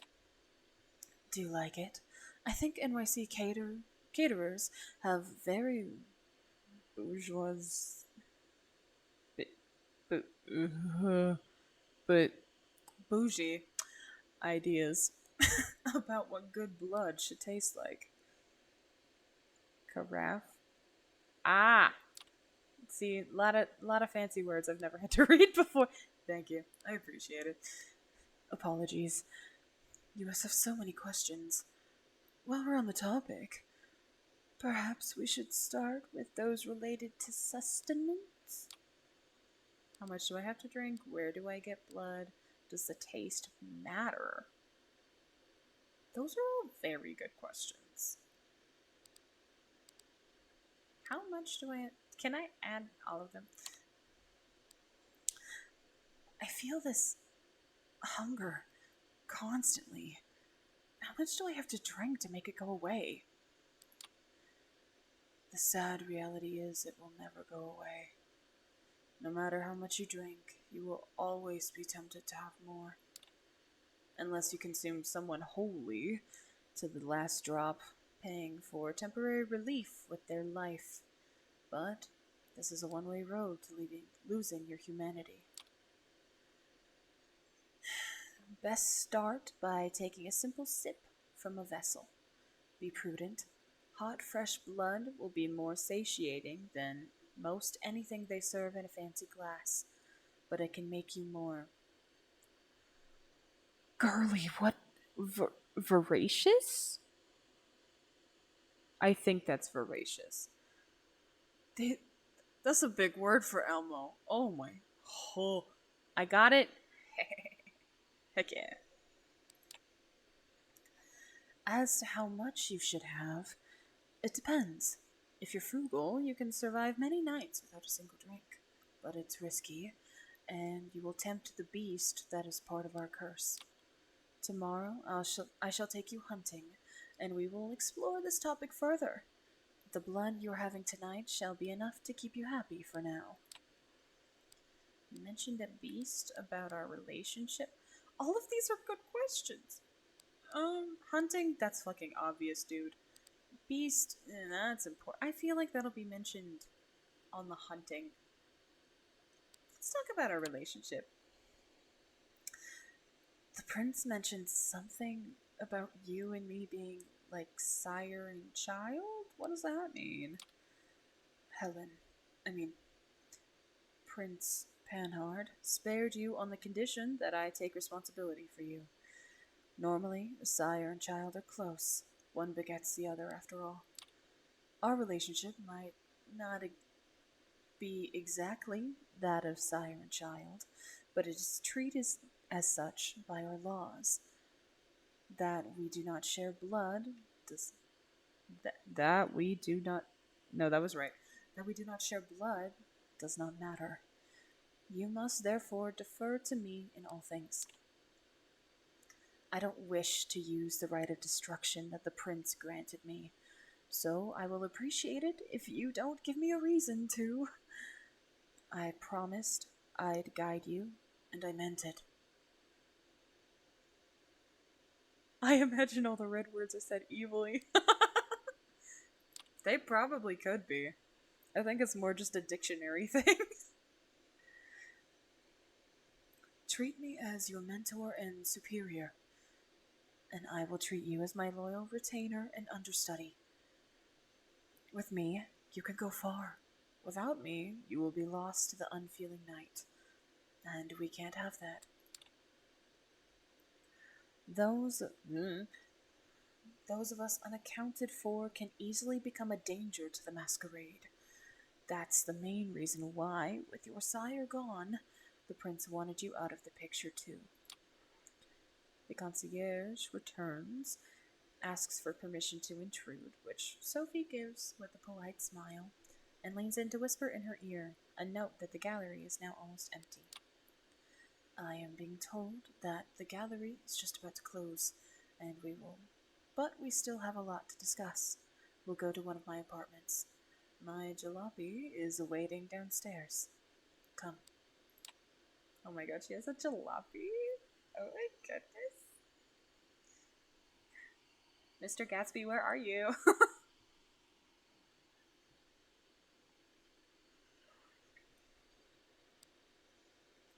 The smile she put. It's so quiet. That's kind of crazy. The smile she puts on makes you remember last night's encounter in the showroom. A similar eagerness to spend time with this person overtakes you momentarily, and you follow her outside. Masquerade, moi. Your sixth sense tells you she's an artistic soul, too, and you will unwittingly start projecting good qualities onto her. Oh my god, her eyes. She sees right through me. Sophie leads you to a luxurious silver Rolls Royce and invites you to sit in the back. The chauffeur, a broad-shouldered, clean-shaven, middle-aged guy, starts driving you immediately. Where did we leave off? I believe I started to tell you more about our customs. You've heard the prince refer to our traditions. The chief among them is the masquerade. As you might have gathered from our assembling at a niche gallery after closing time, our comings, goings, and doings tend to be somewhat secretive. We do not advertise our existence. We allow myths and modern fiction to morph and muddle the facts, so to the vast majority of kin, we remain bedtime stories and pop culture icons. Say, is that one television show about the vampire angel still popular? You shake your head in confusion.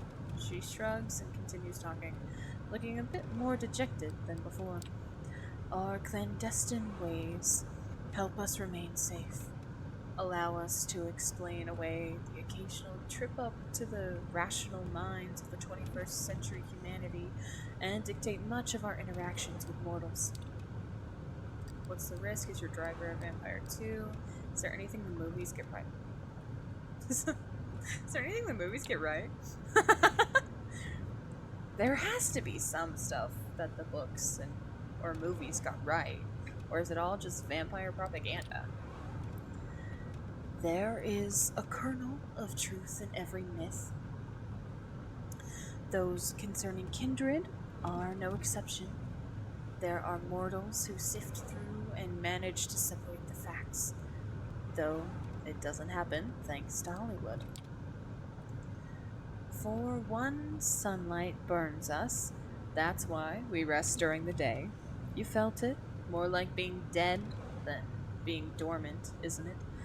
But we have no choice. We are night dwellers, but day sleepers. Some of the more folk related threats are just legends or occasionally a minor nuisance. Garlic, running water, even religious symbols don't repel us. Dang, Evan, you're in danger.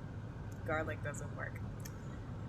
Unless the wielder is uniquely pure and godly. Stakes through the heart, though, that's something to avoid. They do not destroy, but they do paralyze, which, under the right circumstances, can often be the same thing. Norbert Moses Vampire Killer. Dude, that'd be such a good AU, actually. That'd be so cool. That's a reason to have somebody like my trusted driver, Gregory, making sure you're safe when you drift away. We have many enemies, and they often know their advantage lies with daylight. You can draw it. That'd be kinda cool. I don't want them to stay away, though. If you're lucky, they won't have to. Vampires versus humans. So it's good to keep human friends. Vampires watch each other's backs. God, these are all such good questions. There's not really a dumb answer. Human friends. Am I right in thinking that having a human friend or two is necessary then? Or at least useful? In moderation.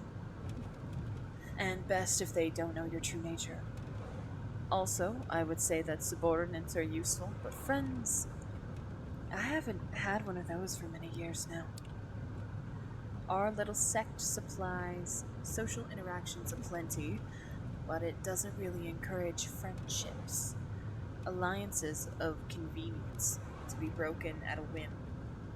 Yes, that's more like it. Long-term solidarity does occur in the camp group, but we are very politicized. We are a very politicized organization by necessity. Loyalty is to your sire, to your prince, and to the sect. Friends must remain a distant priority at best for us to remain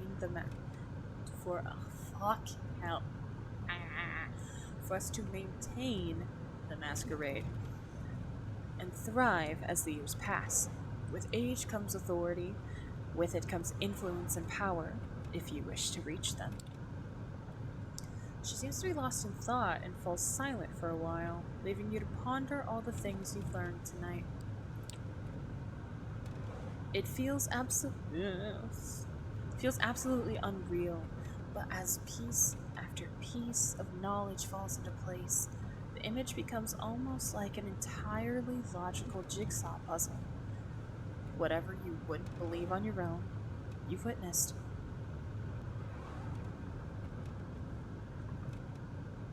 Don't do this to me on Vampire Night. You know what? We'll send the vampires over to get them. They need some dinner. The vampires are hungry. I can send them over.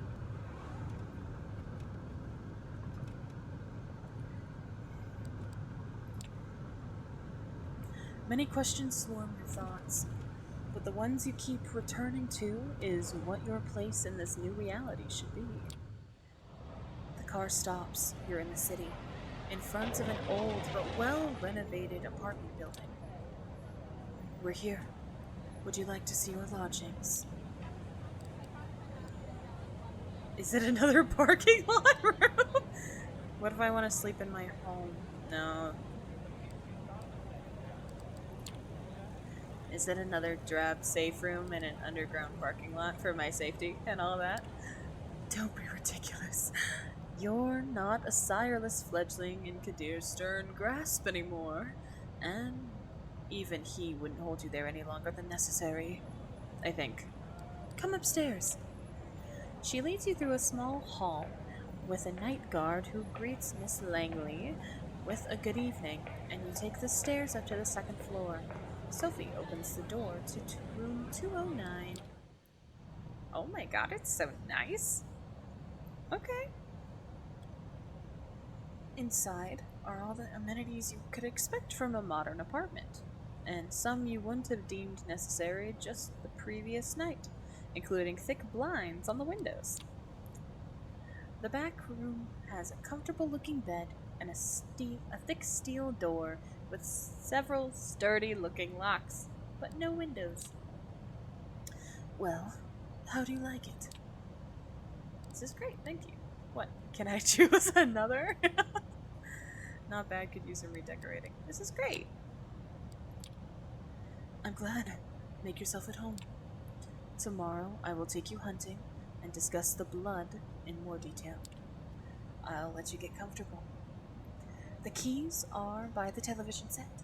I will come pick you up tomorrow night. Use the back room for rest. You can lock the doors just in case. It stings a bit when she leaves. It's like the room suddenly became a few shades dimmer. You inspect the kitchen, hoping to find something to drink. Nothing. No regular food either. Feels strange that Kadir could be a more thoughtful host than your new sire, even if only in that respect. You briefly wonder if the sheriff might have a hidden side. With nothing left to do, you lie on the couch with the TV playing in the background for company. Columbo reruns. Kojak reruns. The President of the United States got himself into serious trouble again. President of the United States got himself out of trouble again. Pundit starts yelling over each other about things that seem a little bit insignificant just a few days ago.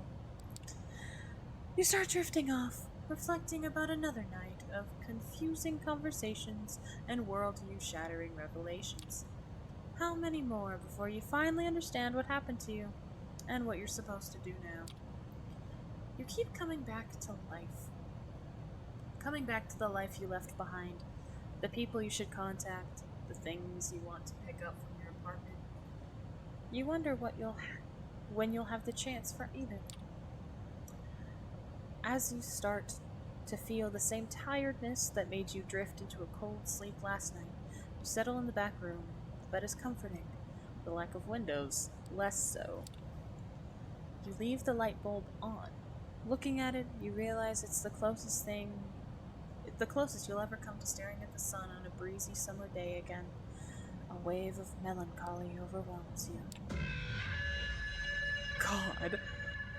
A few minutes later, your consciousness fades, and you take the plunge into darkness again, sinking, sinking, sinking, sinking. Ooh! We get a map?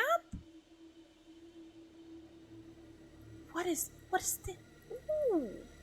Oh, that's so cool! Tutorial? There's gameplay? Hunger is at the heart of a vampire's existence. To ignore it is to tempt the beast to take over in its desire to feed. To overindulge in feeding may threaten the masquerade while staining what humanity you have left. In coteries of New York, having high hunger is indicated by the progressively thicker blood frame around the screen. Oh, that's so cool! That's such a cool thing! Like the one you see now. Dude, that's fucking awesome! As your hunger grows, so does this indicator. Your hunger may increase when you call upon your vampiric powers. Do I get to know what my powers are? Do I get to know what my vampire powers are? Or when you need to mend your wounds after a fight. Are we going to fight? Is there gameplay in my visual novel? When your hunger reaches the maximum level, you will receive a warning after you complete a piece of the story. Ignored at your own peril. Some choices might only become visible if your hunger is high enough. Similarly, high hunger may block off some choices, as you will be able to see after pressing continue. This is so sick. I have a blocked off option. I want that one. Fine. To decrease hunger, you will need to feed. When you see a feeding opportunity, you can take the risk to hunt and slack your hunger. Feeding opportunity. You will need to keep the hunger at bay if you are to uphold the masquerade and survive the night that awaits you.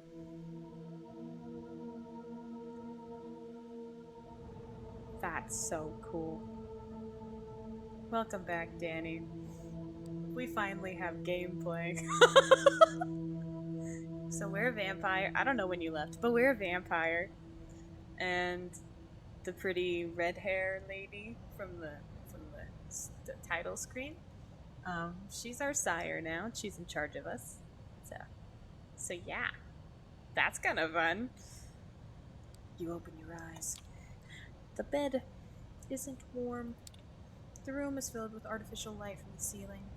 The solid metal door is closed. Normally, you'd stretch for a bit. On some mornings, you'd probably throw the quilt over yourself and snooze a moment longer. But that was before. The way you woke up now, you're fully conscious. No grogginess, nothing weighing you down. Just the nagging need in the back of your head. Technically Norbert can. Not hunger. Garlic, running water, all those like cliches. That's not a thing for the Vampire Masquerade. Hunger. Not as severe as last time, but unmistakably there. You get up and open the door to the main room. A digital clock on the TV shows the time, 9:04. You walk over to the blinds and retract them cautiously. The only light coming in is from NYC's artificial nighttime luminescence. So that's what your waking hours are going to look like now. You miss the sunlight already. You're seriously considering just walking out of the apartment, figuring this all out by yourself. But then you come back to the memory of Kadir's exotic sword being raised in the gallery. Yeah. They must thrive in the winter. Out there on the slopes. That'd be so funny, actually. You just see a vampire going skiing.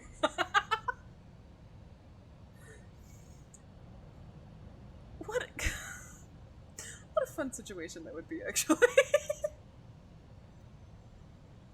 Maybe sticking around isn't that bad of an idea after all. You keep jumping channels.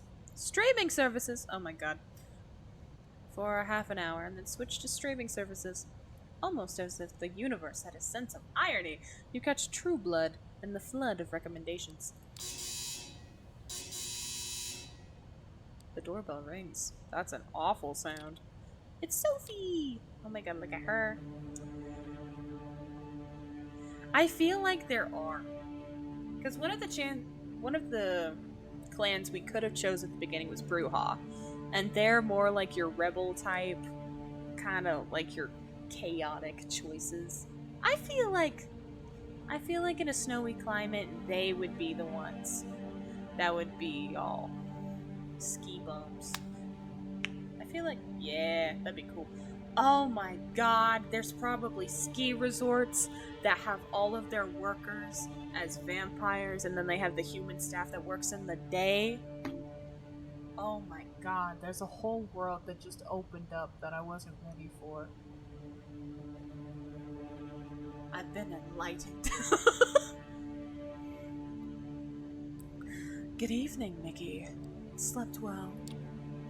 Like a baby, like a dead man. Not exactly sleep, right? Like a baby. What a delightful choice of words. So appropriate. A newborn kindred, lost and confused in the night. You made the right choice yesterday. I can teach you many things about yourself, your blood, its desires, and its power. We'll begin tonight. You're hungry, yes? Why did it do that? I'm sure you are. Our kind always is.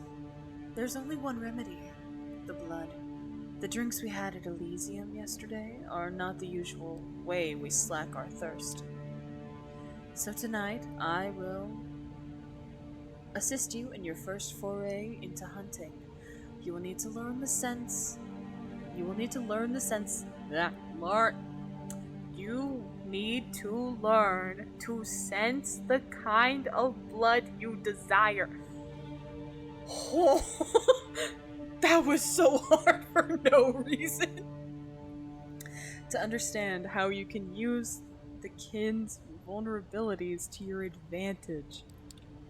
I'm ready to learn. No more freebies, predator and prey, huh? Grim. I'm ready to learn. Let's get started. Such eagerness. Or is that just your hunger making you impatient? You will find that drinking moderate amounts of it regularly will keep the hunger and the whispers of the beast away. You might think yourself monstrous, but there is a balance to be found here. The kiss gives the kin pleasure. You might remember it from your own embrace. You can even become addicted to the sensation, but if you do it right, they tend to misremember your feeding. Yeah. Bites are called kisses. That's true. After all, vampires don't exist. They're myths, fairy tales, and pop culture mainstays, correct? She gives you a sly, knowing smile. That is why the masquerade is so important, and even more crucial when you feed. Avoid being seen, cover tracks. How do you select victims? How do you cover your tracks? Biting people leaves marks, right? And the victims remember your face. You shouldn't concern yourself with leaving marks. These are easy to conceal. You just need to bite carefully and then lick the punctures closed. That's all there is to it. As for being remembered, like I mentioned, the kiss is an ecstatic experience, so kin can barely recall the details. Even when they do, the city is enormous. You could spend days on the street and not see the same face twice. Use that to your advantage. Feeding from the same area repeatedly can be dangerous, but by branching out, you risk the ire of other kindred on those domains. You trespass. Lucky for you, NYC is more forgiving in this regard. New York is in somewhat of a unique position. Many of its neighborhoods remain contested or unclaimed. The reason for this is a lesson for another time, but keep the following in mind. Take opportunities to feed when they present themselves these upcoming nights. As long as you hunt cautiously and respect the masquerade at all times, you should be fine. To wit, I want you to join me for a trip tonight. Come downstairs, Gregory is waiting for us. The busy street fills the air, with traffic noise, pedestrian chatter, and a mix of smells that disorient you momentarily. These warm bodies contain what you want, what you need. You catch yourself. Did you really just think of these people as mere sources of blood? It takes a nudge from Sophie to break your train of thought. Her driver opens the door for her and then tips his hat to you, gesturing to the back of the car. The car casually joins the somewhat thinned New York traffic. It's still busy only one of the biggest cities in the world can be, but compared to the daytime commute, it's a pleasant drive. You've got 1 hour left. You're so close. Be strong. You've got it. I believe in you. You barely have time to gather your thoughts and formulate new questions before the car comes to a stop.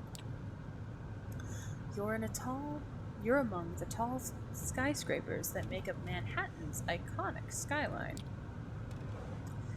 You feel a pang of emotion as you realize this is where you took part in the exhibition just 2 nights prior. Same address, and you suspect same home. To what end has it been your purpose tonight? Come, Mickey. park the car, Gregory, will you? Ah, yes. Back here again. Bye, Gregory. Gregory, how did you get up there? The driver just nods, and Sophie gets out. You join her, and the two of you walk through the glass doors together, then take the elevator up.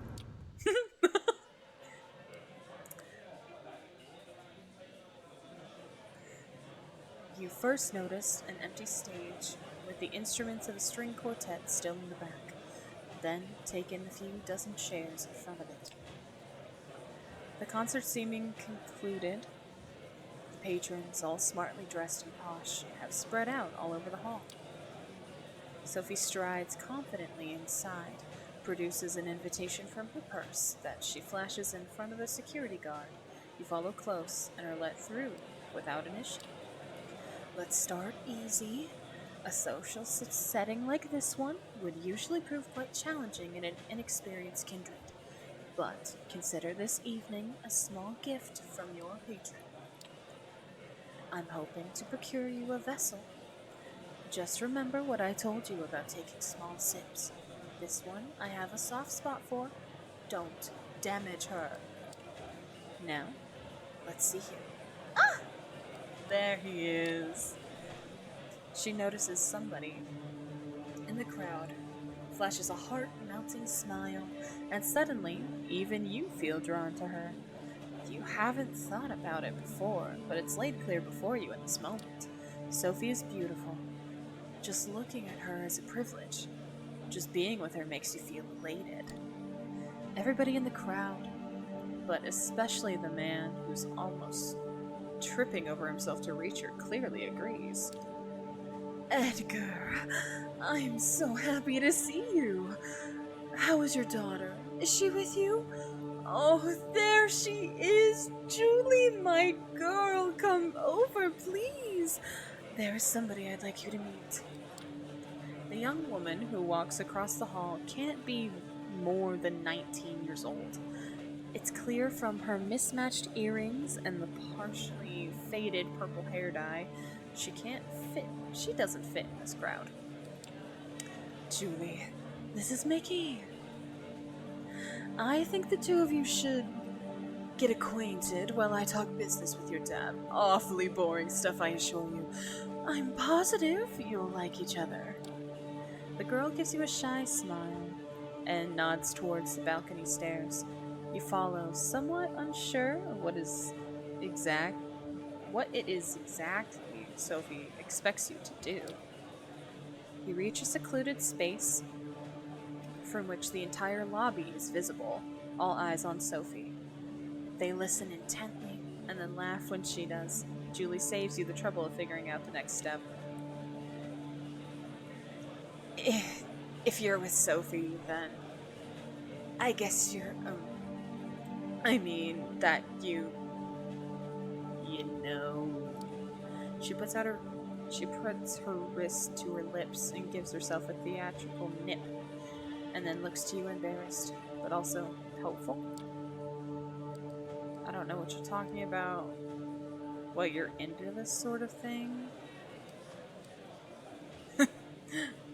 Same. Me too, girly. Let's go. It's like, oh, you're hungry? Here you go. Right there. Oh, is that not good enough? Here. I got this for you. There you go. Yeah, I do. She takes off her jacket, unbuttons her sleeve, and then rolls it up. You see a tattoo of a cat in an astronaut suit. One feline eye winking at you. That's adorable. There, just enjoy. A perfectly awkward smile and a blush.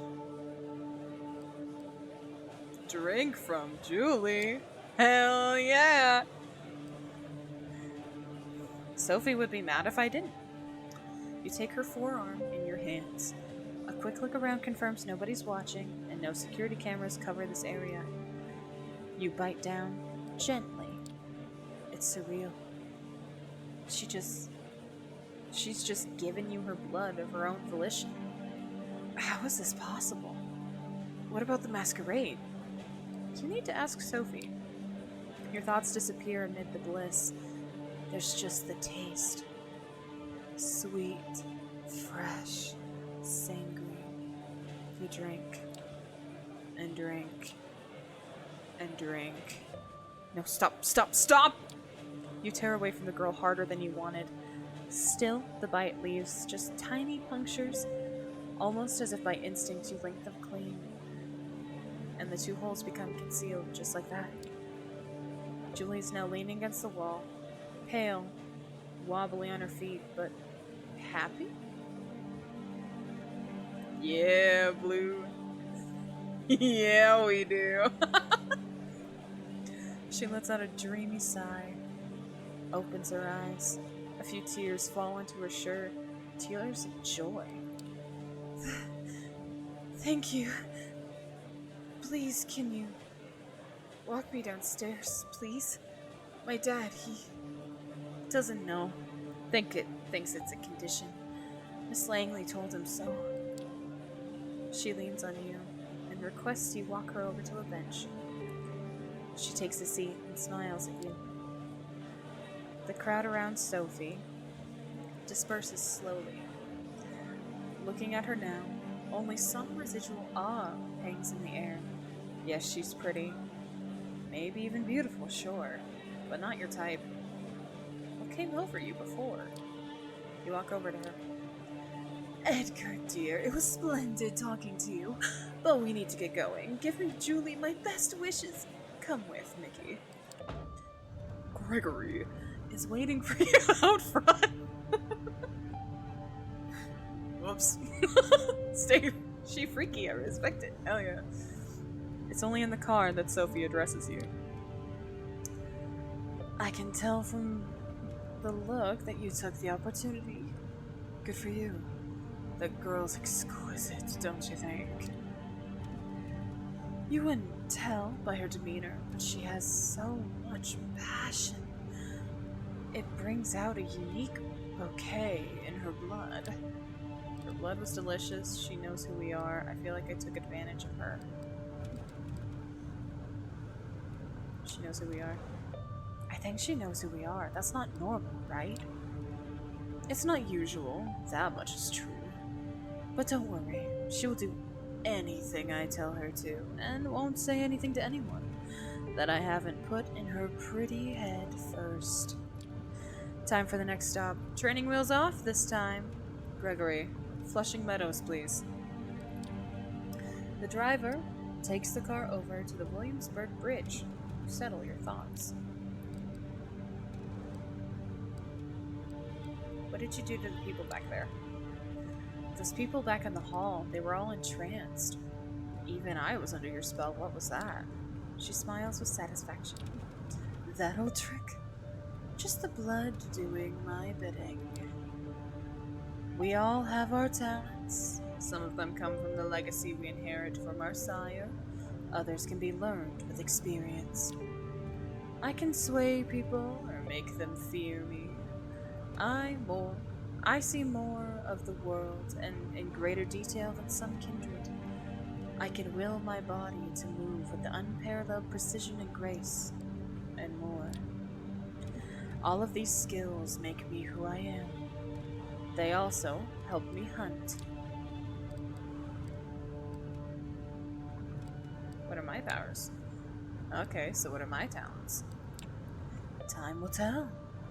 You need to discover them yourself. When we arrive, experiment. Give different things a try. Follow your instincts and intuition. It will guide the blood. Always keep the masquerade in the mind. However, it is all fine if you can disappear in plain sight or command animals with your mind, but save those overt talents for the right place and time. Oh my god! That is beautiful! It only takes you half an hour to reach the park at this time of night. Both you and Sophie leave the car, with Gregory left behind again to find a parking spot and keep an eye on the car. Sophie seems deep in thought. She takes in the surroundings with a dreamy gaze, The sky is surprisingly clear tonight. The stars just barely visible in the light-polluted aura of the city. I feel like having a snack myself. I'll be by the fountain. Go look for somebody to your liking. See what effects you can achieve with your blood. But only pick one victim. Just one, and then come back. Seeing how she seems not altogether here right now, you decide to leave Sophie to her own devices and seek out your prey. From here, it looks like you have a few choices.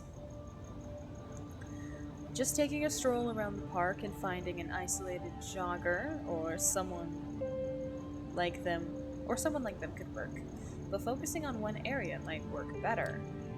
The New York State Pavilion might work as a secluded spot. There's a skate park nearby. A worst case scenario, there's bound to be some unfortunate wino around. Or maybe the tennis courts. There's light coming from there, so somebody might still be playing a late night match. They won't be alone, but they might be tired and let their guard down. As these scenarios play in your mind, you realize you're planning how to assault a stranger in the middle of the night. It is a weird way to be, but now the familiar hunger prompts you to act.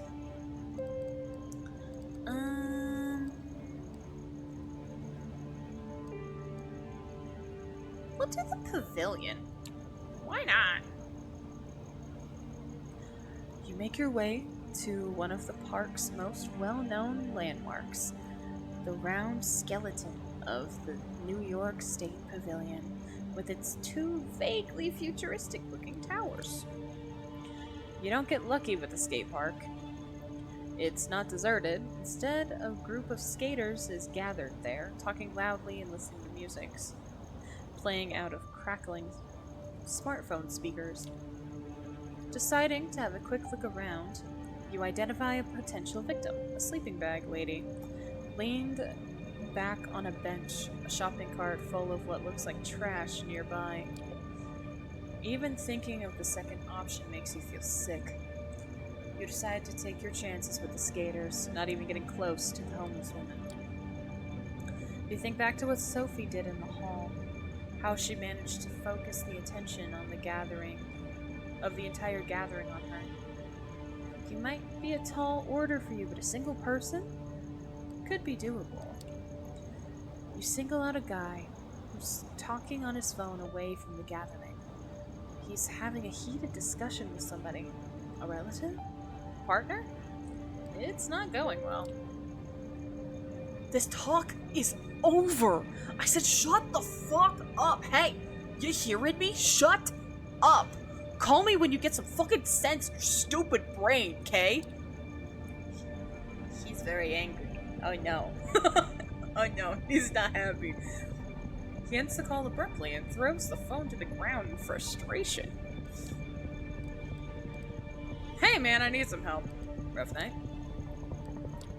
He's got an angry expression on his face and tears welling in his eyes. But he gives you a curious look and even a bit of a shy smile. Yeah, you could say that. What's up? I got just a cure for that downer. I got something that'll put a smile on your face. Takes a few steps forward, away from his buddies, who remain totally oblivious to what's happening. But you see your influence fading. You take a chance and lunge. Oh no, this isn't good! He shivers and lets out a moan. His phone hits the pavement and you hear the casing crack. His blood tastes like a clash of hot emotion and melancholy, laced with some artificial stimulant that you can't quite place. An energy drink? A recreational drug? It's a strange mix. You hardly have the chance to savor it, as the proximity of the skater friends make you feel vulnerable. You hastily finish drinking and drag the guy over to the pavilion. When you turn around, you realize you're not alone. A hooded man is looking menacingly. Oh no, this isn't good. Oh no. Oh no. What do you think you're doing? Barging in on my turf like this lick. That's a new one. I haven't heard that one. I love beer. Oh my god, it does say that. Hi. You've heard of Nike. What about Mike? Like, what kind of slur is that? Didn't mean to trespass, I'm gone. Mean to trespass, sorry, I'm going. Too late for that, friendo. You want to leave here in one piece? You talk. Candidly. I know what you are. So you can just shove that masquerade misdirection up your ass.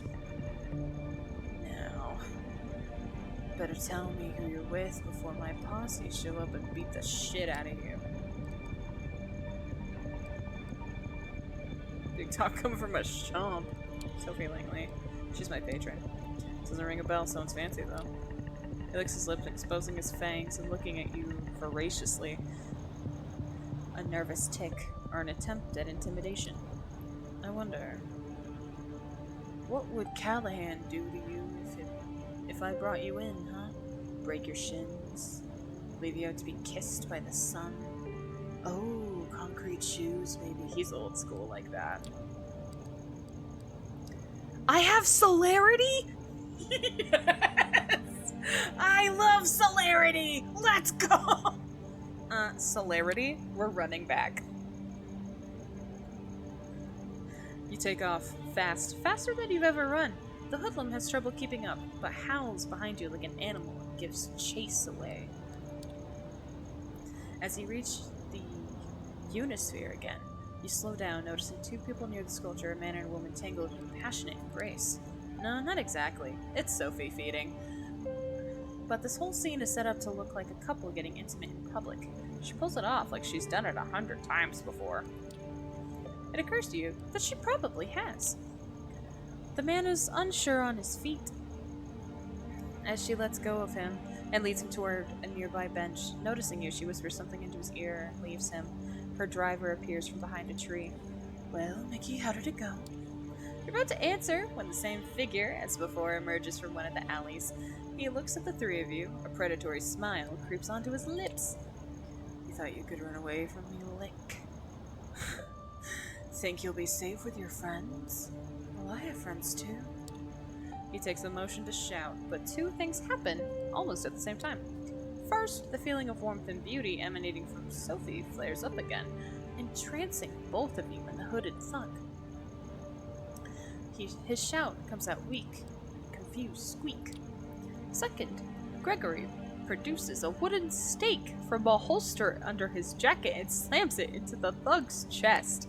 Just like that, in a few seconds, the posturing vampire is down to the ground, paralyzed. I see you've made a friend, Mickey. Curious choice of company, I would say. Who is he? He knew I was a vampire. He mentioned a Callahan. He said something about presenting me to somebody named Callahan. Ever heard of him? She looked shocked for a split second, then recovers her regular countenance.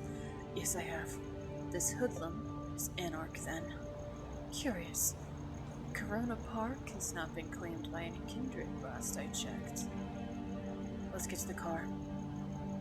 We'll put him in the trunk and present him to Kadir tomorrow night. I'm sure he'll be delighted to make this unbound's acquaintance. Gregory carries the staked vampire and dumps him in the car's trunk like a mannequin. It's a strange night, but you're happy that you're not in the poor fucker's shoes right now. It's almost surprising that you can get away with just casually throwing a stiff into your car and driving away.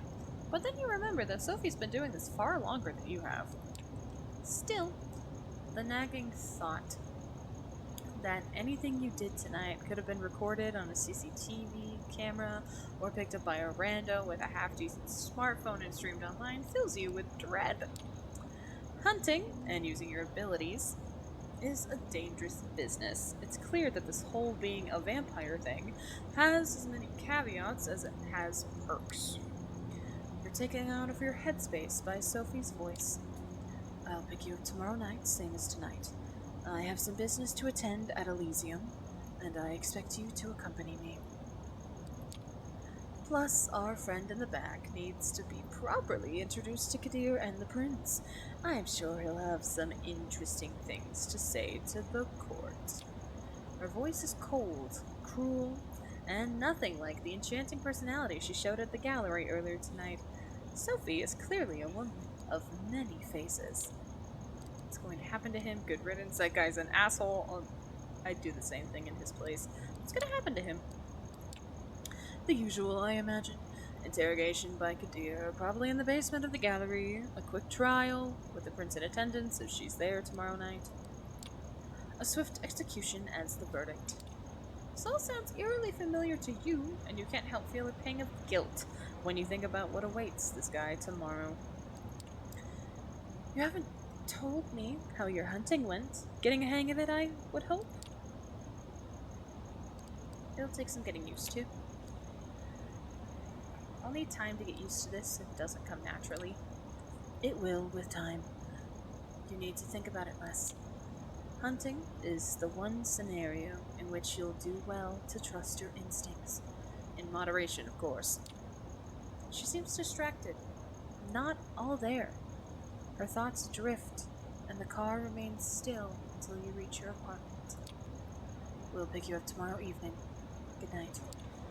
Just like that, without any further courtesy, Sophie leaves, driven to her apartment by Gregory, with the body in the trunk, right in the middle of Manhattan. Did you cross paths with situations like these in the past unknowingly? What secrets did you pass on the streets without knowing of their true nature? Your haven is just as you left it hours ago. Although the sun won't come up for some time, you feel tired. You learned something about yourself today, and it'll take time to process. Not in the mood for television, and the few books on the shelves in the apartment are either in languages you don't speak or sound like a boring read. Nothing left to do but rest. You settle in the back room, lock the door, a moment of hesitation, but then a decision. This time, you turn off the light. You think back to Julie. How many people in the city know about the vampiric society? How many are willing accomplices in sustaining it? And the thug you met in the park, if he's not Camarilla, then what is he? There are independent vampires? How does that work? More questions. You begin wondering if there's ever going to be a night when you can start crossing them off the list instead of adding to it. Close your eyes. You sink into the now familiar void of nothingness. It greets you with open arms like an old friend. I like this screen. This screen is really cool. You open your eyes. It's pitch dark here. The blackness of a coffin drifting in the abyss. Oh, right. The light. You grasp for the switch. Flip it. The familiar cramped room with a sealed door, no windows comes into view. You emerge from the bed fully awake. Just like yesterday. This time, however, Sophie is waiting for you, comfortably seated on the sofa in your living room space. A book in hand, The Melancholy of Resistance. The title is sure on brand. Good evening, Mickey.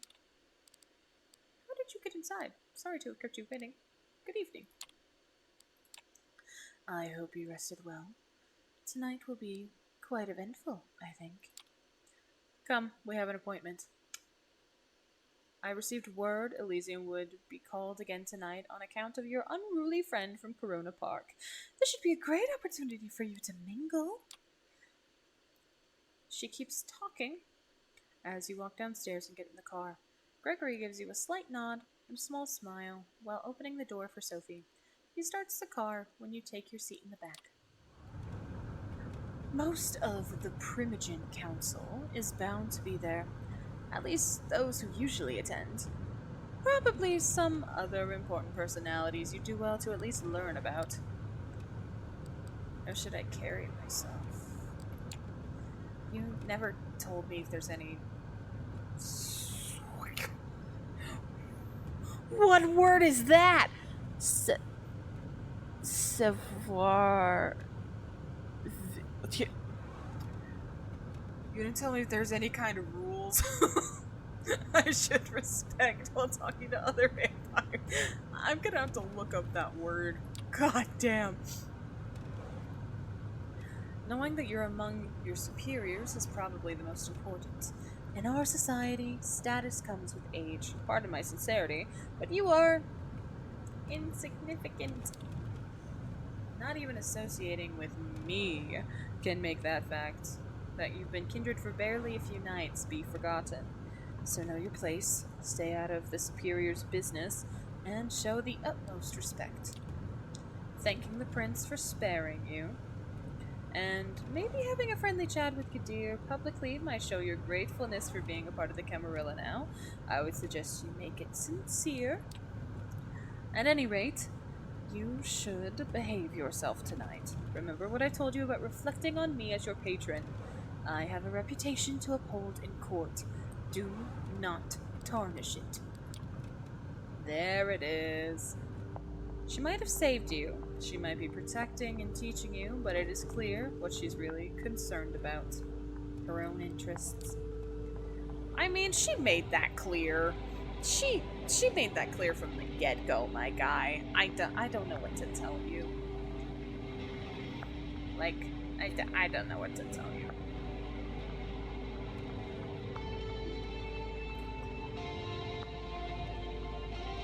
You step into the art hole with something of a bad memory. The last time you were here, your entire world had been flipped upside down, and your existence nearly ended. But tonight, there is very little outward hostility, as Kadir gives you a look that's definitely intended to remind you of your place, but the prince, also in attendance, seems pleased to see you. Well, Sophie! Mickey, did I get that right? Good evening to you both. I understand there is someone else you wish to present to the court tonight. Yes, Prince. They will be joining us shortly. My assistant is retrieving them presently. This better be worth the prince's time, Langley.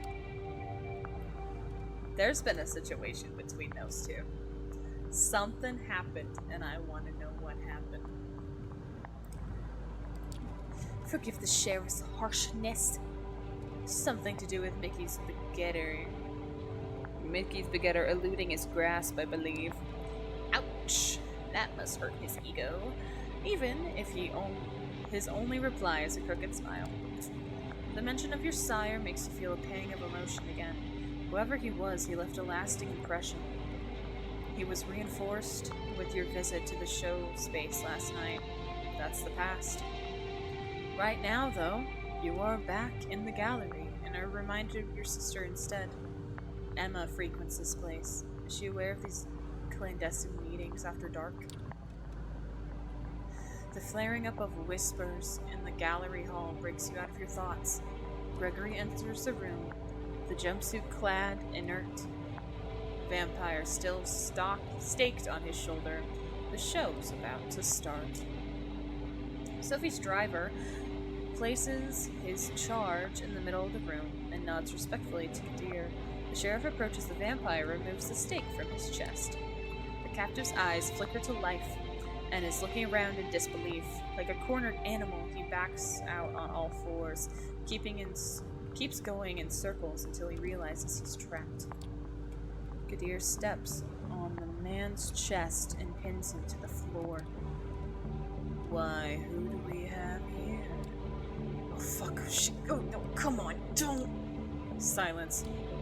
The sheriff takes on an aura of utter dread. He appears as if he's a primal force of nature that's out to get you, and there's absolutely nothing he can do but shrivel in terror.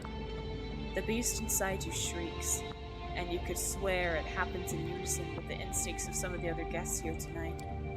It's unlike anything you've experienced in his company during your turbulent first night as a vampire. He really did go easy on you, all things considered. It seems like it takes all of the hoodlum's willpower to not crawl into the fetal position and start to cry. No, please, don't hurt me, man. Don't. You and me are gonna have a little talk downstairs at the prince's discretion. Please, go ahead, my sheriff. You heard the prince. Get up. Let's go.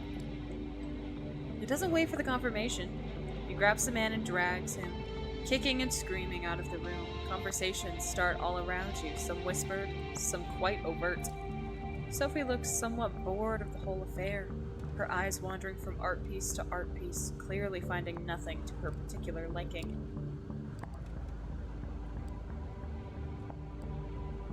Torture in an art gallery? For how cultured you all seem, torturing someone in an art gallery doesn't seem to faze you. Oh, please, do keep your naivety to yourself. Power and violence have always been two sides of the same coin. Most of us here are far too old to bother with keeping up appearances. Excuse me. Sophie leaves her side and goes to the corner of the gallery, where a group of kindred, some seemingly pretty old-fashioned, gathered. Oh, no, not the hiccups. Concierge offers you a drink, still warm. It smells nice. Just a sip to start you off, a splash over your palate, coating your tongue and the inside of your cheeks. Nourishment. You're left to your own devices. You have a quick look around. The prince is currently talking to a dark-skinned woman that you recall seeing a few nights ago. She has a cold but noble countenance to her. Their conversation seems to be casual. A loud, shrill laugh turns your attention to the spectacled man that you saw Sophie with on the night of your judgment. He is making the rounds, chatting up different patrons. You feel somebody's eyes on you. A casually dressed, plain-looking man stands alone near a column, watching you. He turns his gaze away sheepishly when he realizes you've noticed.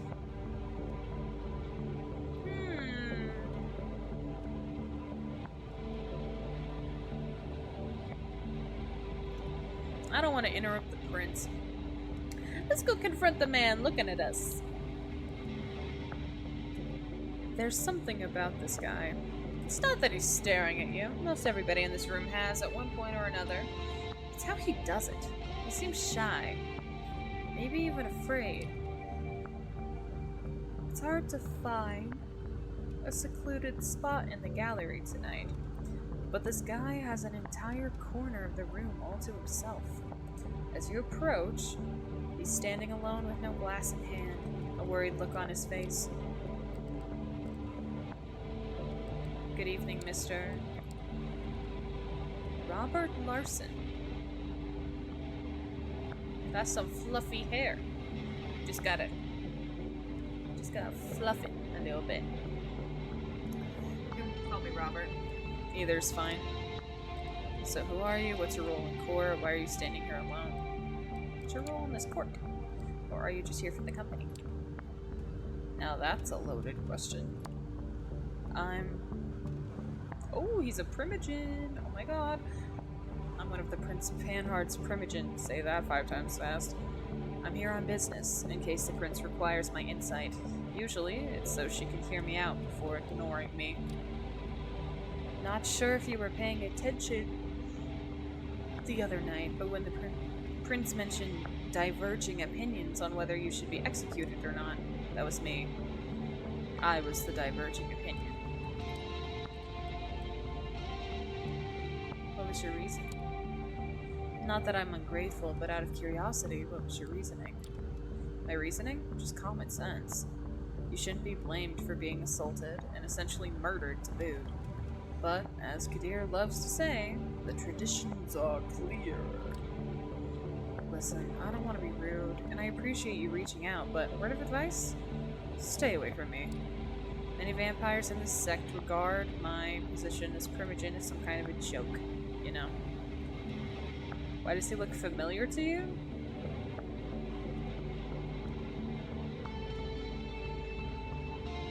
I don't know. I couldn't tell you.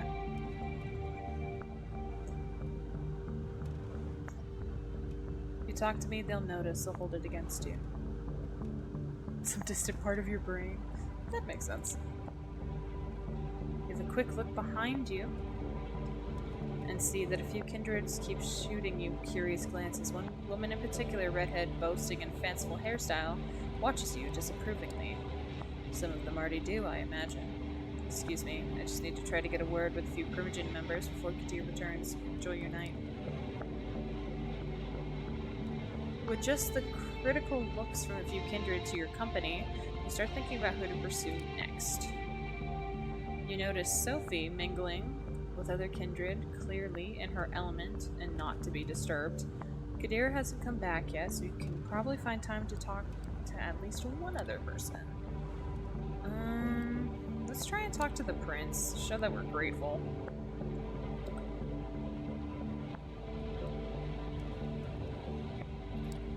She addresses the dark-skinned woman before turning to you. Excuse me for just a minute, Samira. Yes, Mickey, what is it? Just wanted to give you my thanks. Thank you for sparing me, Prince. I realized it wasn't an easy decision to make, and I wanted to express my sincere appreciation. How thoughtful of you. She takes a long look before she continues. I didn't do it from the kindness of my unbeating heart. You're an asset to Miss Langley, to the Camarilla, and to me. I believe I made the right decision. Prove to me and the other kindred in this city that it was so, and there might be more to your future nights than just survival and servitude. Looks impatiently at you and catches the prince's attention. Forgive me, that's all the time I can spare right now. We can have some things to discuss. We have some things to discuss with Samira still. Enjoy your night, Mickey. Just bow and leave. Kadir is back. Did they torture him?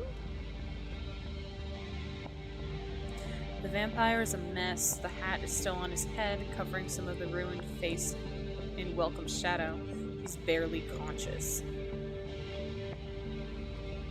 Thanks still, though. His shin is broken, you think. Something protruding there, making the pant leg bulge.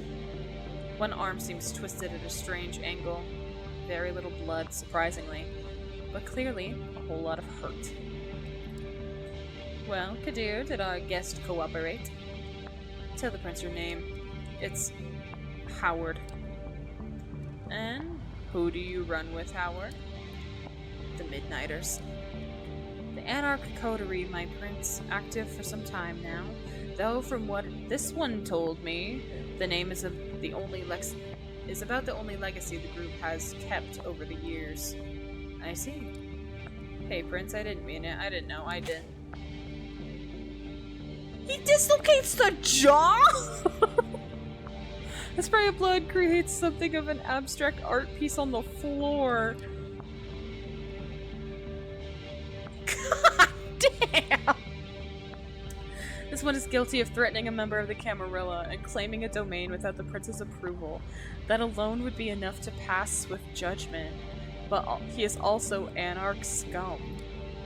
My prince, there can only be one verdict: final death. Do your duty, sheriff.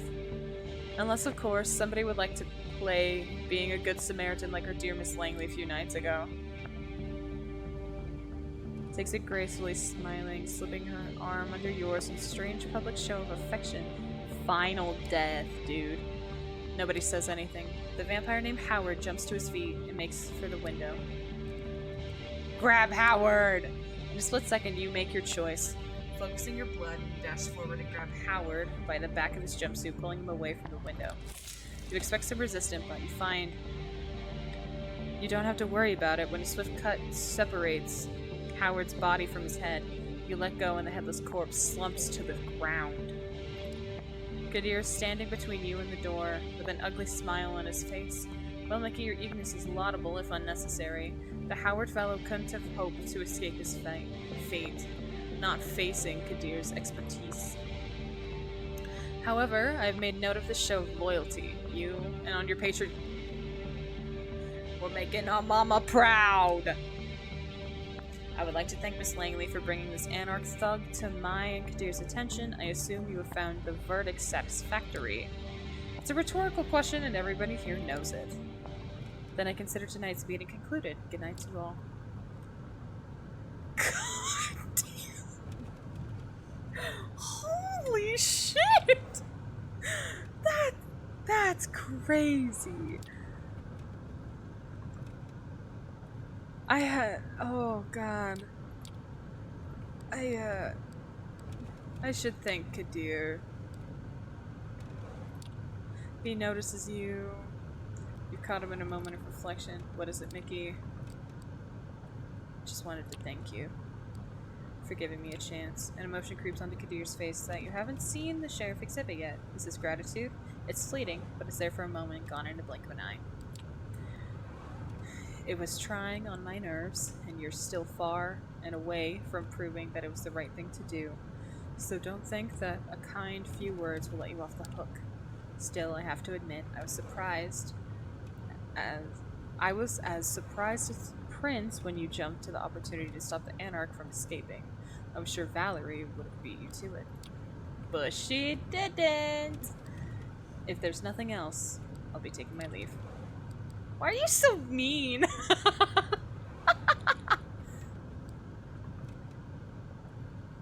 Can you tell me something about Sophie? I was wondering if you could tell me something about Sophie. She talks about the Camarilla and other things, but I barely know anything about her. Well, I can tell you something about Sophie. Some things she wouldn't want you to hear, like the fact that she's manipulative and vindictive. But then again, which of us kindred aren't? You want to know more about her past? Ask her. She's unlikely to tell you the truth, though. I'm quite sure she's never told me, despite our previous history.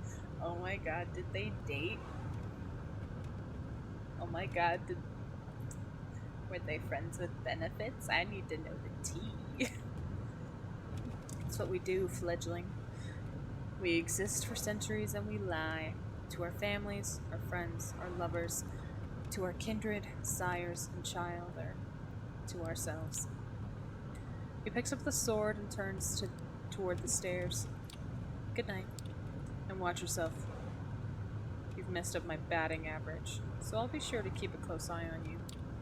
Sorry. The final threat, he leaves the gallery. It's right about when Sophie also ends her conversation and walks over to you. Interesting evening, wasn't it? Come, Gregory's waiting downstairs.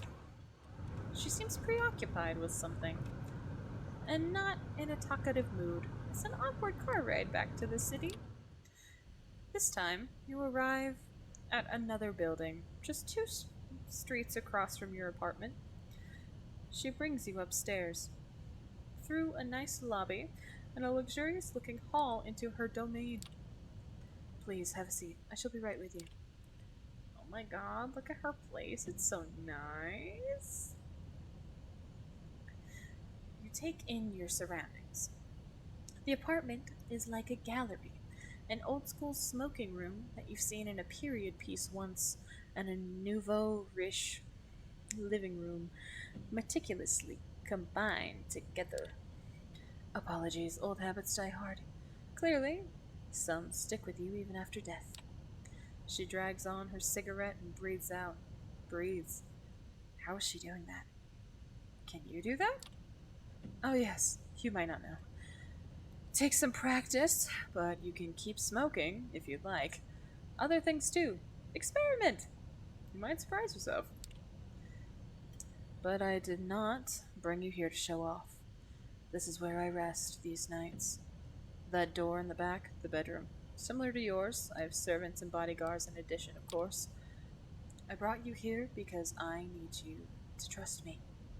When I told you before that I needed your best behavior to uphold my good standing in the court, I meant it. But that's not the whole story. I have your best interest in mind, too. I have your interests in mind, too. That's why I've given you your own haven. Why I'm trying to teach you how to navigate this new reality. But you need to trust me, or else this won't work. You can come here when you feel like asking me something, when you're in trouble too. Though I hope that won't happen too often. I would ask you to come here when you wake up tomorrow. I'll have something to discuss with you. Trust needs to be earned. Why not discuss it right now? You know what they say about trust, Sophie. It needs to be earned. Saving me from a cruel fate wasn't enough, I see. But silence again. There's definitely something on Sophie's mind tonight, but she doesn't seem eager to share it with you just yet. I'm leaving for another visit. Come downstairs with me. We'll give you a lift. A quick trip, a promise that you'll show up tomorrow, and a polite goodbyes later. You open the door to your haven and gather your thoughts. It's exciting in a way, being dragged deeper and deeper into the secret society and its rules. Whatever Sophie has planned for you, it's bound to teach you more about this thing you've become. You sink into your vampiric sleep with just a sliver of hope. It's a welcome change. Hmm. My voice is dying, so I think that's gonna be a good spot for. Is that? That's a dictionary.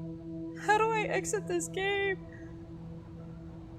We've got a. That's a lot of vocabulary words. What does lick mean? Derogatory term. Young. Oh! Good to know. Alright, how do I leave? Get your click and venture forward. No, that's not what I want. How do I leave? Okay, escape works. Some games, that doesn't work.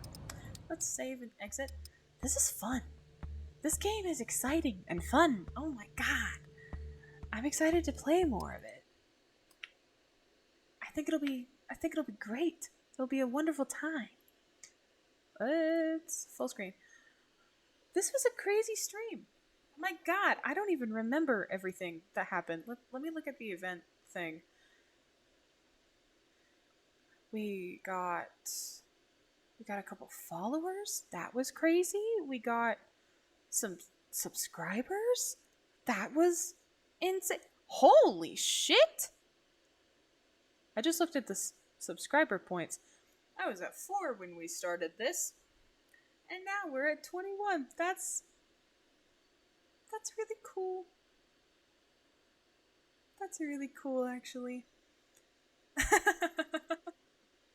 I'll process that later. But this was fun. I'm glad to be back. We do have some exciting things that are coming up in the next couple days. Tomorrow we will do a short stream. I don't think we'll continue with Vampire for tomorrow. I think we'll see if we can find another fun short game. And then Monday and Tuesday we have the duo stream with Blue. We are doing cosplay streams of the Quarry, and that'll be really fun. We're going to have some themed treats. We're going to have our cool cosplays. 2 different cosplays for each of us. One for each day. And then after that, we start July. And we have a visual novel that is coming out that my friend voiced in. So we will read that. And yeah, this was insane. This was a really good stream. Thank you for joining me. Thank you for everyone that subbed and followed. We do need the night back. We do. But let's see if we can raid someone. We haven't done that. We might as well. This was an awesome stream. It kind of shocked me. Is Mandy? I think Mandy might still be streaming.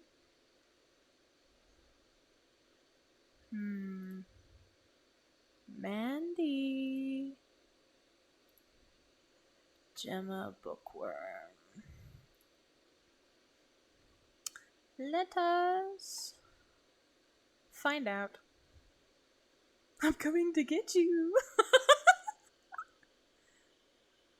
Search and filter. She is still streaming. So we are gonna go raid Mandy. She is playing Fatal Frame 2. I've never seen those games, but I think it would be fun.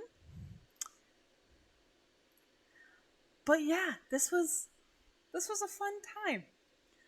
And I will see you guys tomorrow.